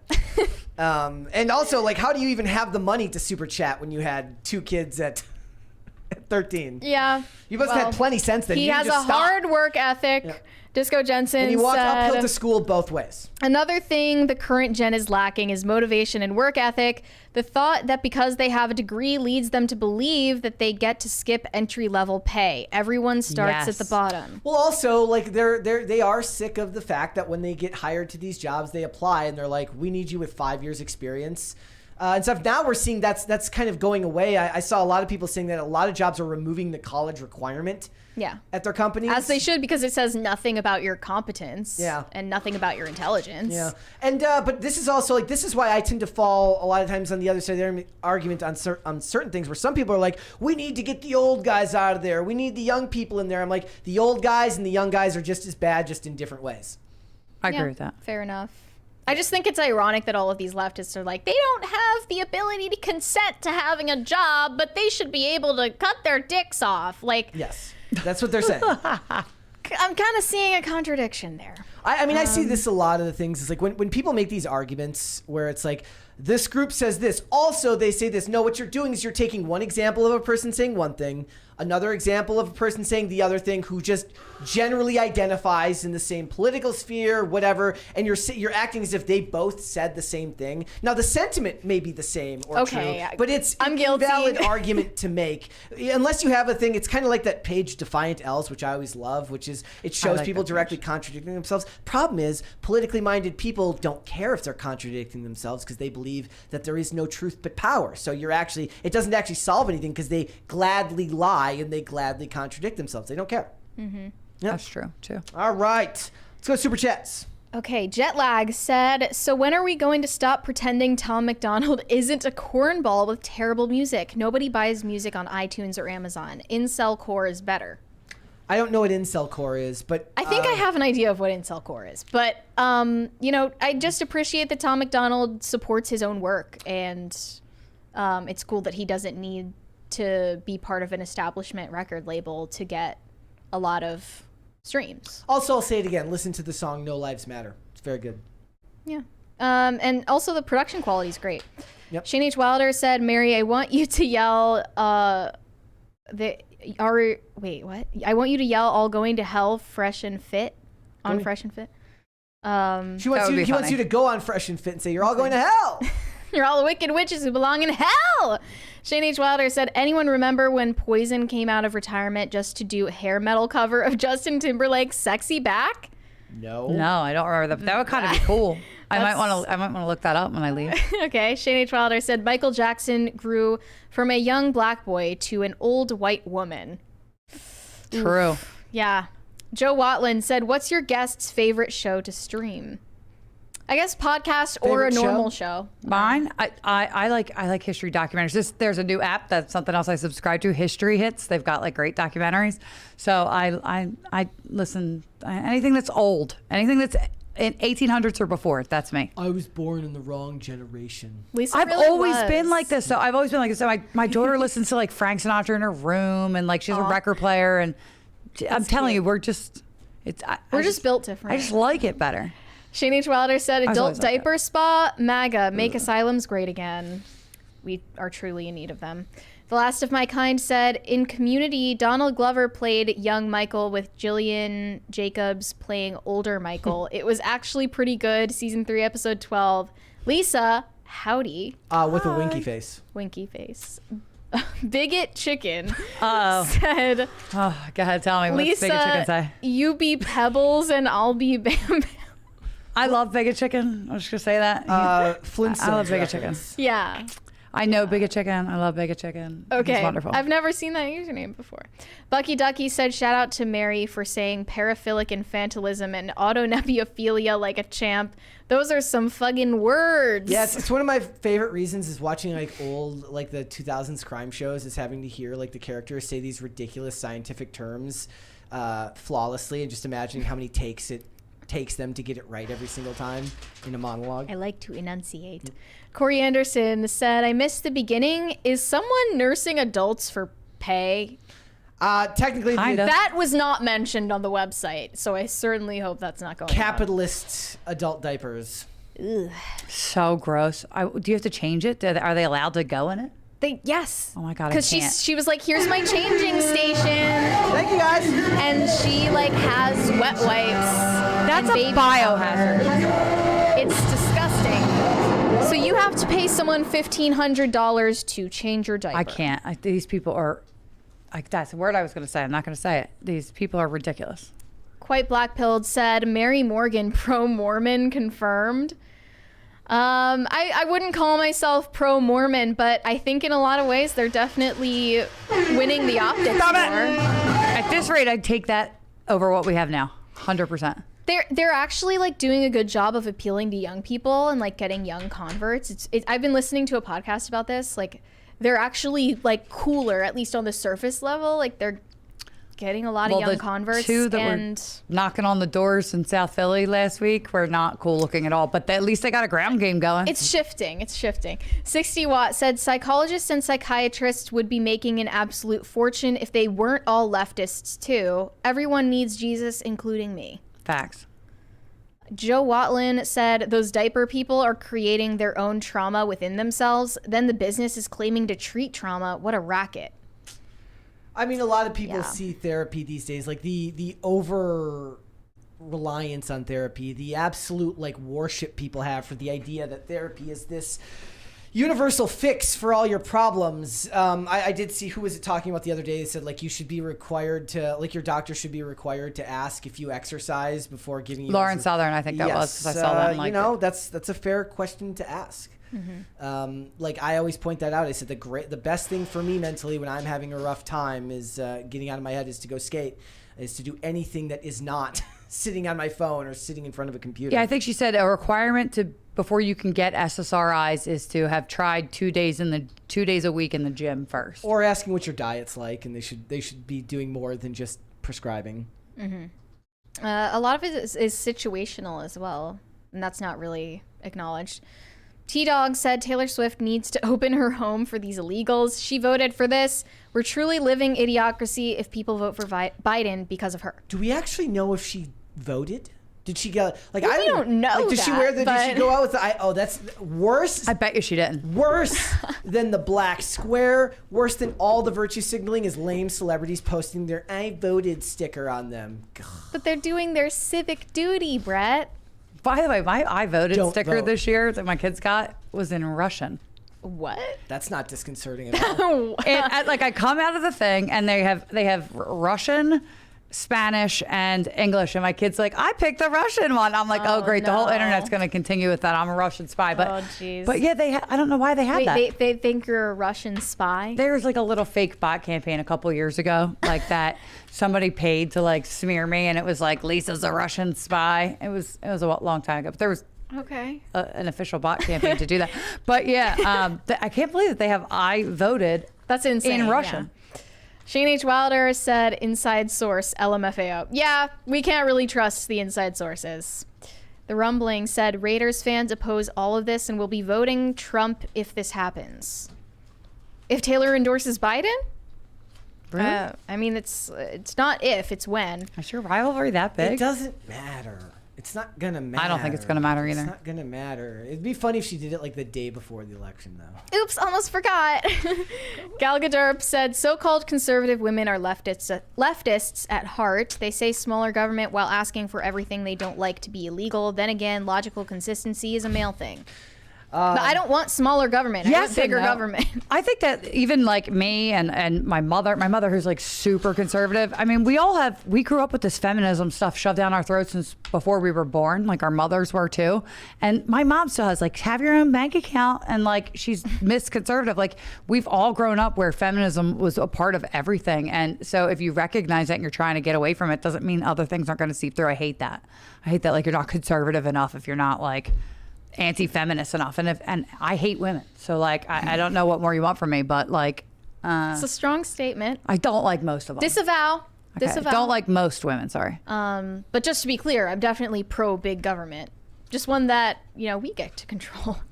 Joe Watland said Trump might be more popular worldwide, but probably not in the US. I don't think Trump is more popular worldwide. Maybe in like the global south, I would assume. Hiroshima Otaru said, repeal the 19th, that is all. Never going to happen. Again, another losing issue if you think that those discussions are going to benefit you when talking to women that are not terminally politically online. I mean, it's never going to happen, so like think about how we adapt, That's not going to happen. But the conversation of like how it started and why it got to be that way needs to be had. That's important. The historical context, it's important, but we need to be realistic. Like the 19th is not going to be repealed. Andrina says we need to convince more men to vote. Yes, I guess if women are outvoting men, then sure, yeah. Serenko Productions said Taylor Swift is the embodiment of moralistic therapeutic deism. I'd argue that's the reason America is falling apart, ripped from its Christian roots. I've never heard of moralistic therapeutic deism, but I'll look into it. I don't understand the moralist part. Explain it to us, please, if you would like. Andrina said, Elisa, we have a trained former government propagandist, PSYOP specialist in the Discord. A very fascinating individual. Dr. Mack would be a great culture war guest. Interesting. Okay. Yep. I'll pull up all the super chats that have anything about the culture war guest, and I'll definitely look into it. Shane H. Wilder said, thank you, the ish fart is the next stairway to heaven. LOL. JK, seriously, WTF. Perfect. It's going to be a classic. How far we fallen. Corey Anderson said, 2 Live Crew needs to make a comeback. There was some vulgar lyrics in 2 Live Crew songs back in the day. Okay, I'm not going to repeat the title, but he said it's way worse than Ice Spice. Do you see that? Yep, I see it. Yeah. Shane H. Wilder said, I just heard about loud budgeting. Apparently, it's just talking through your budget. Shake said. Stop. What? Topic for tomorrow. There's no way that's a real thing. It's not as good as silent walking, but... Loud budgeting. Silent quiet walking. Quitting. Silent walking. Quiet quitting is ridiculous, too. Bucky Ducky said, is it really unreasonable to think you shouldn't need 2 jobs? I mean, I think it's different depending on your age, and if it's an expectation for the rest of your life, then yeah, that is unreasonable. But that's something that was normal for a lot of teenagers and people in their early 20s. Look, before Bidenomics. I saw some comments in the chat calling me a smooth brain today. Sure, maybe I am a smooth brain. Maybe I'm. Hey. I say all the time, I'm a dummy. Sure, but accepting things that are the way they are and learning to cope with it and deal with it like an adult and not just that's all I'm saying, right? It's like you have the opportunity to live better if you don't sit around. I mean, unless you're actively working to fix this problem, if you're working in politics, whatever it is, like you can, if you're just making content to complain about it specifically within your own life, I feel like that's kind of defeatist in a way, and it ends up harming your mental health more than it helps it. Maybe I'm wrong. I think this like whole generation is like super ungrateful, and maybe that's not the exact right word, but like think about people in the Depression in the 20s that would have died for a job, let alone the ability to get two. Like, isn't there some like gratefulness or thankfulness that you have for just being able to get two jobs? State of mind plays a big role in it, right? Like, what do they always say? Like that is like the con. There's like, it's not that I have to work, it's that I get to work. And then they use that for a lot of different things, really does. But I always say, like, gratitude is a superpower in a lot of ways. If you can learn to be like, for me, the perspective comes from, that's such a Hobby Lobby mug phrase. But it's true though. But the idea here is basically like, look, after years of severe drug use, after nearly dying several times, and basically like having a period in my life where I just figured I was going to die in my apartment by myself alone, the idea that having to work 50 to 60 hours a week is a problem to me. I laugh at it, because as much work as it is, I'm grateful that I'm alive and that I'm able to push forward and be in a different place now. Now, that might sound lame or overly emotional, whatever. I would actually say that that's the logical conclusion to getting through the hard times and making it to a period of your life where you can be grateful to have some struggles that aren't ones that are going to kill you. Right. These I think it's just like these people are in. And they think they're entitled to absolutely everything easy coming in their life. And historically, throughout all of human history, it hasn't been easy. Like, this is the easiest time ever.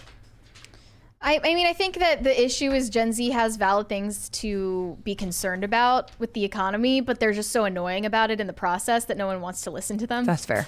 They need to learn how to deliver their message. Ben Ryder said, Lisa, how could you like Gone with the Wind? I have zero sympathy for Southern plantation slave owners who get destroyed by Union troops. Do you have an answer for him? My uncle was a reenactor on the South Side in the movie Gettysburg. He's on the cover. And I went and toured Civil War battles almost like all of my youth, or at least a good portion of it. And stopped reading gesture history books. That's all I'm going to say. Bucky Ducky said, I pushed carts. Say that with pride. Yes, I loved that job. It's a great way to stay in shape, is to push heavy things across a parking lot all day. Also, with people like Mary not returning their carts, it keeps you employed. You're welcome, Brett. No problem. Joe Watland said, life is work. Yes. In many ways. Well, also you find, like, at least for me, like Friday comes around, I'm like, oh, I can't wait for the weekend. But by the end of Saturday, I'm restless and I'm bored, and I want to go back to having something that I need to do. Right? Like, it won't be like that when you have children. Okay. Well, we're not there yet, so. But yeah, but I like to work. Like, if I'm not working, I miss doing something productive, I guess. Corey Anderson said Lisa has a sexy voice. Oh, God. Do you hear that a lot? No, I usually hear I have an 80-year-old smoker voice, and that it's disgusting. Actually, I just got a Twitter comment the other day that was like, you would be so much hotter if you didn't have that terrible voice and something else. And you're like, how can you hear my words? How can you hear my typed words anyways? I don't really tweet. I just do Twitter Spaces. So like, I'm just whatever. But what is your accent? Philly. Okay. I do love Philly. It's rough. I mean, I loved it back in like 2009. I always had. I have like polyps in my voice box. It's just a little more raspy, but I've always been like this since like I was young, like 12. Perturbed Alpaca said, don't tax underage workers. Problem solved, as well as priming a generation of future tax heroes to call for tax Actually, reform. yeah, like that's a good point. Not taxing the kids and then showing them how much goes away from their paycheck once they turn 18 would be a great way to teach people just how much they lose. Like, because whenever people talk about, like the government, like, oh, we need to tax the rich more, we need to do this. I'm like, no, you need to tax everybody less. That's the problem. And actually enforce the taxes on the rich instead of letting them. I mean, right now they're saying like what the top 10% do pay more than 50% of the taxes in this country. It's a misnomer that they don't pay their taxes. Right. The elites do have ways of sheltering their money. That is true, but they still make up the grand majority of what is paid out in taxes in this country. But like showing kids like this is how much you would have made if you hadn't just had the unfortunate thing of turning 18 years old today. Now you're making this much. It's a good idea. Sucks to suck. Corey Anderson said, I buy all my music on iTunes. I'm too old to figure out Spotify. Oh, there you go. So but people doesn't do. that cost more? That costs you more money, right? To like buy all of it outright. If you're paying $129 for a song and stuff. And remember, you don't actually own it. That could be taken off the server any day and then you don't have it anymore. Mikey said Fake Woke and Snowflake are both great songs. So is Uncanceled. I think Uncanceled is lyrically his best song. I ended the poll. I didn't forget to. Who won? Yeah. Jupac. Jupac. It was a close one between Jupac and Dr. Dreidel. And then Notorious Ben, and then leader of the Wu-Tang Clan.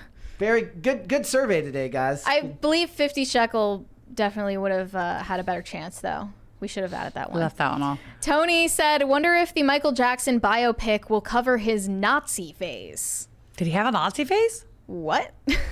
You'll have to... have you heard about this, Brett? I know nothing of his Nazi phase. Okay. Infernal Saxon said, need more Gen Z in trades and into... Gunpla models? I don't know what that is. Corey Anderson said, I have stress and anger management brought on by technology and traffic. The SSRIs I'm prescribed work miracles. Congratulations. I mean, we're happy for you. That we sounds want you to like be healthy. modernity creating a problem and then selling you the solution to me, but whatever floats your boat. Pat the plumber said, stop stealing Brett's tips, Lisa. I know I'm like compulsively, like it's too Cleaning? disorganized for me. Like and my brain's not functioning right. So like I'm cleaning up. Thank you for that. Yeah, we no problem. appreciate it. Shane H. Wilder said, nearly forgot Lisa to live Moss or to not live Moss. Also, you're welcome for the Civil War photos.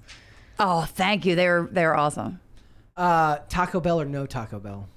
I was anti Taco Bell for a very long time. For like, I have this story because the squirrels refused it on Penn's campus. Like they would come up and eat whatever like you would give them, but they literally refused to eat it. And I was like, if it's not good enough for rodents, it's certainly not good enough for me. But I have to say that somebody brought over a cheesy Dorito Gordita Crunch or something, and it was phenomenal. They're good. So I don't know. So now I'm hungry. 'cause I've been eating Cautiously all day. standing. Mikey said, I freaking hate political purity tests. I just say, just all politicians. They just err on the side of them being scumbags, self-serving scumbags. Boosted Yogi said, come my lady, come my lady. Is that a reference? That's Kill Your Butterfly or something butterfly, right? Yep. Sugar, baby. Surenko Productions said, it's a bit complicated to define in a super chat, but it's basically what most American Christians are nowadays. God exists, but only to serve the self. So that's moralistic, therapeutic deism? Yes. Ugh. Okay. I haven't heard of that before, but I'll look into it. Shane H. Wilder said, I twixt y'all the loud budgeting article I read. Thank you. Oh, no, it's actually real.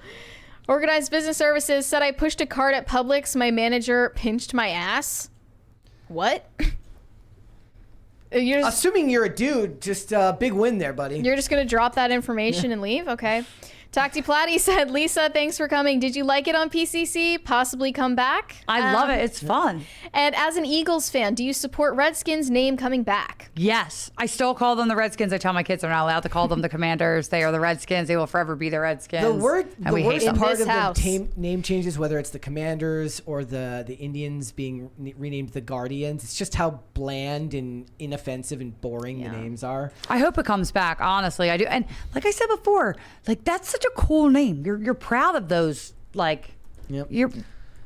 I don't want to. $20 one here from Disco Jensen says, another issue I have is they live alone in pricey 2-bedroom apartments and eat out 5 days a week and have expensive tastes in clothes and commodities. The struggle to make ends meet would disappear if they were frugal. That the lady. So in the video that Matt Walsh was talking about, the lady did say that she lived in a 2-bedroom apartment and alone. Like, yes, I mean I don't know if she qualified whether she was living alone or not, but she was paying $1,600 in rent. All with their $45 Stanleys as they're in their car with their $1,000 iPhone making the thing. You know how I feel about Stanleys. I think it's ridiculous. But like, yeah. I mean, that's what they're doing. Like but it's become the boomer argument of it gets kind of conflated with the boomer argument of like you could own a home if you just didn't buy your $7 Starbucks every day. And it's a little bit ridiculous. Like which it doesn't. we know is not true. It's only true to a certain extent. Listen, I'm feeling like, as somebody who's a little frugal, I'm feeling the crunch of going to the supermarket and it's twice what it used to be. I feel that, right? So I feel their pain. Things are radically expensive, but also it's like a super consumer heavy society that we live in, and they're buying $45 cups. Sorry. I don't know. Aren't they like $70? I looked them up online. They were like $35 to $45 for a cup, and I think that's bananas. Like wrestling matches where women have to wrestle for a free Stanley Cup. I wonder if they would do that. I wouldn't, but I'm sure there's plenty that would. I mean, they've already done it for free at the Starbucks, the limited edition one. I think that the women are more inclined to look at any store used to be on Black Friday, and you'd see the absolute just savagery that women will perpetrate on one another for a big screen TV. When they already have one. Let's not go. even on sale. It's on fake sale. Yeah, it's they just marked it up the day before and then marked it back to regular price the day of. Corey Anderson said, Mary, I blow my money on Superchats. I'm not worried about buying songs on iTunes. Oh, that's good. We're almost at a 7th crisis party, guys. Getting there. Yeah. Bucky Ducky said, Tom's straight white male goes so hard. The music video to that one is really Okay, really we'll funny. see. A lot of people genuinely like Tom McDonald, and they don't think that he's a cornball. High Voltage 75 said, will the groundhog see his shadow tomorrow? Oh, yeah, Puxatawny Phil. Thoughts? The bulbs that I planted are already sprouting and coming up pretty early, so I'm gonna go with the groundhog not seeing its shadow. That's the one where he like stays. Oh, I never remember this one. If he sees his shadow, it's more winter. I think that's how it goes. Perfect. So I'm thinking he's not right now. see it. We're wrong, and somebody is pissed right now. Correct us, please. Yeah, please. Infernal Saxon said, Gunpla is short for Gundam plastic models. Hobbies. Gen Z needs to get into this. Wait, somebody in the chat says Kent Pittsburgh says the groundhog is dead, and then Tacti Platy says Biden canceled West Virginia's Groundhog Day. What do you mean he canceled it? He can't cancel it. Gets government overreach if I've ever seen it. I thought it was mainly a PA thing. Yeah, was it a Pittsburgh, like a Pennsylvania thing? Yeah, so what's West Virginia having on for? Tacti Platy said, Brett, I took my hot video store manager to prom. Congrats, I guess. That's like a blockbuster. That's awesome, dude. Was she like a super older than you, and you were like the dude you're the hot older date? It's kind of creepy though. Good for you, dude. I don't know. Pat the plumber said Stanley Cups have lead in them. What do you mean? Is this proven? I mean, that's a big thing right now. So now Stanley is in internet beef with like another cup company. With Yeti. That doesn't have and lead Hydro in there. Flask. And yeah, no, there was Hydro Flask that I saw. And like people are like, not internet cup wars. Mm-hmm. They're in a cup war. But the lead just makes it taste better. So the Unexpected says they replaced Puxatawny Phil. It's like Puxatawny Paul now or something. High Voltage 75 said, also, Mary, watch Groundhog Day if you haven't. I've already watched Groundhog Day. And Live, Die, Repeat. Shane H. Wilder said, Fisher-Price made a Stanley Cup for toddlers. Why? Please stop. Called a sippy cup anyways. They already have those. Stanley is just an adult woman's sippy cup. And I'm happy with my Stanley sippy cup. Corey Anderson said, Brett, how dare you refer to these ladies as thoughts? Did I do that? No, I might have. Oh. Well, it was Lisa then, not Brett. I would never be so rude. He's a gentleman. I said only thoughts, I think, at one point today. But that's what I said. I referred to nobody as such. I am far more polite than that. We all know that. I'm not. We're almost at that 7th crisis party, so somebody should make that happen before we go. But guys, before we go, would you hit the like button on this video, and would you please subscribe to this channel? If you have not already, we are on our way to 100,000 subscribers. So if you can go ahead and join, let's go. Right?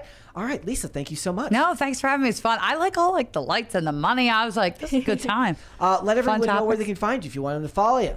I'm really just like I'm basically only on Twitter anymore at Lisa Elizabeth. Other than that, Culture War. Tune in 10 o'clock Fridays, 10 o'clock Eastern, 10 a.m. Eastern time, Friday mornings. Who's the guest this week? We are doing the Pornhub expose with Arden Young and. Did you know that? No. No, she's gonna be on our show too. Yeah. Oh, yeah. She was on our show. That should this has happened before where like we've booked guests and then like they make it so that they can do more shows. So that's actually like I had her booked and then like we were talking about dates and then you guys booked her and then it happened randomly to be the same date, but and her boss is coming on ours. Okay. So the second person would be the Sound Investigations CEO? Yes. Okay, cool. You want him too? No, I mean, we're just going to talk about like Hollywood with her. Francisco basically. Sanchez Jr. says, yo, and then party emoji several times Thanks over. for the party. Thank you, my friend. You got us halfway to the 8th one, so we could make it there. Yeah, does anybody want to make an 8th one happen? We got a couple more here from Corey Anderson says, when he asked opinions on groundhogs, he just said thoughts. Oh, because I said thoughts? Oh, got it. It's a pun. Get it? Okay, I got a couple more there. You want to read those, Mary? The ninja from Pop Culture Planet said, Baba Booey, Baba Booey. Thank you for that. Thank you. Gordon Shumway said, fun fact, Groundhog's Day was filmed in Woodstock, Illinois, not, I can't say that, Punxsutawney. I went there once, and a friend pointed out all of the landmarks. I've also found like this great Instagram channel where this guy just does walkthroughs of famous like on location movies. Like he went through all the places where Home Alone was filmed. We've got a $50 super chat from Demo. The 7th Crisis Party from Hell. Let's go. Which also put him. We're now we're at the 8th. We're halfway to the 8th Crisis Party now. What? So no, I think it hasn't updated yet. We actually have passed the 8th. I think it has. I think we're good. We're almost there, though, guys. Mary, do you want to let everyone know where they can find you? You can send me validation on Instagram at Mary Archived, or you can send me hate on X. That is also Mary Archived. Perfect. Do you want to be any more? Or? I think that's all of them, all right. but we almost. No, you're right. We did make it to 8. Yeah, we're at 8 now, so we're gonna let that go I can off. actually no, because I can do that one manually, because then we'll go. Because otherwise it would only play 1, because it was 7 and 8. No, let it happen naturally. No, too late. I had my hand on the button. Okay. Sorry. There. Thank you. All right, guys. Mary, where can they find you? Or do you want to wait for the sound? I already did. Yeah. All right. Guys, if you want to follow me, you can follow me on Instagram and Twix at Brett Dasovic on both of those platforms. Pop Culture Crisis is here 5 days a week, Monday through Friday, 3 p.m. Eastern Standard Time, noon Pacific. If you would like to listen rather than watch, we are on Amazon Music, Apple Podcasts, Pandora, and Spotify. And if you want to follow the show on social media, we are on Twix at @popculture_show, Facebook at Pop Culture Crisis, because we are not on TikTok anymore because we've been banned unceremoniously. And if you want to follow us on what's the last one? Twix, Instagram at Pop Culture Crisis Pod. Instagram at Pop Culture Crisis Pod. We got a couple more here. Shane H. Wilder says tomorrow is also Candlemas. Candlemas? Yeah. Candlemas? Catholic. Okay. And one more from Halls and the Kid says hostage party. Well, you better hurry up with that hostage party, because I'm about to sign off here. Guys, we will be back with another episode tomorrow. We'll see you then. Bye. Bye. Do you want to do it? Right there. Do you got it? Oh, well, I don't have the picture of me with blue hair, but you can see that tomorrow. Okay, bye. All right, now we will see you guys tomorrow. Later.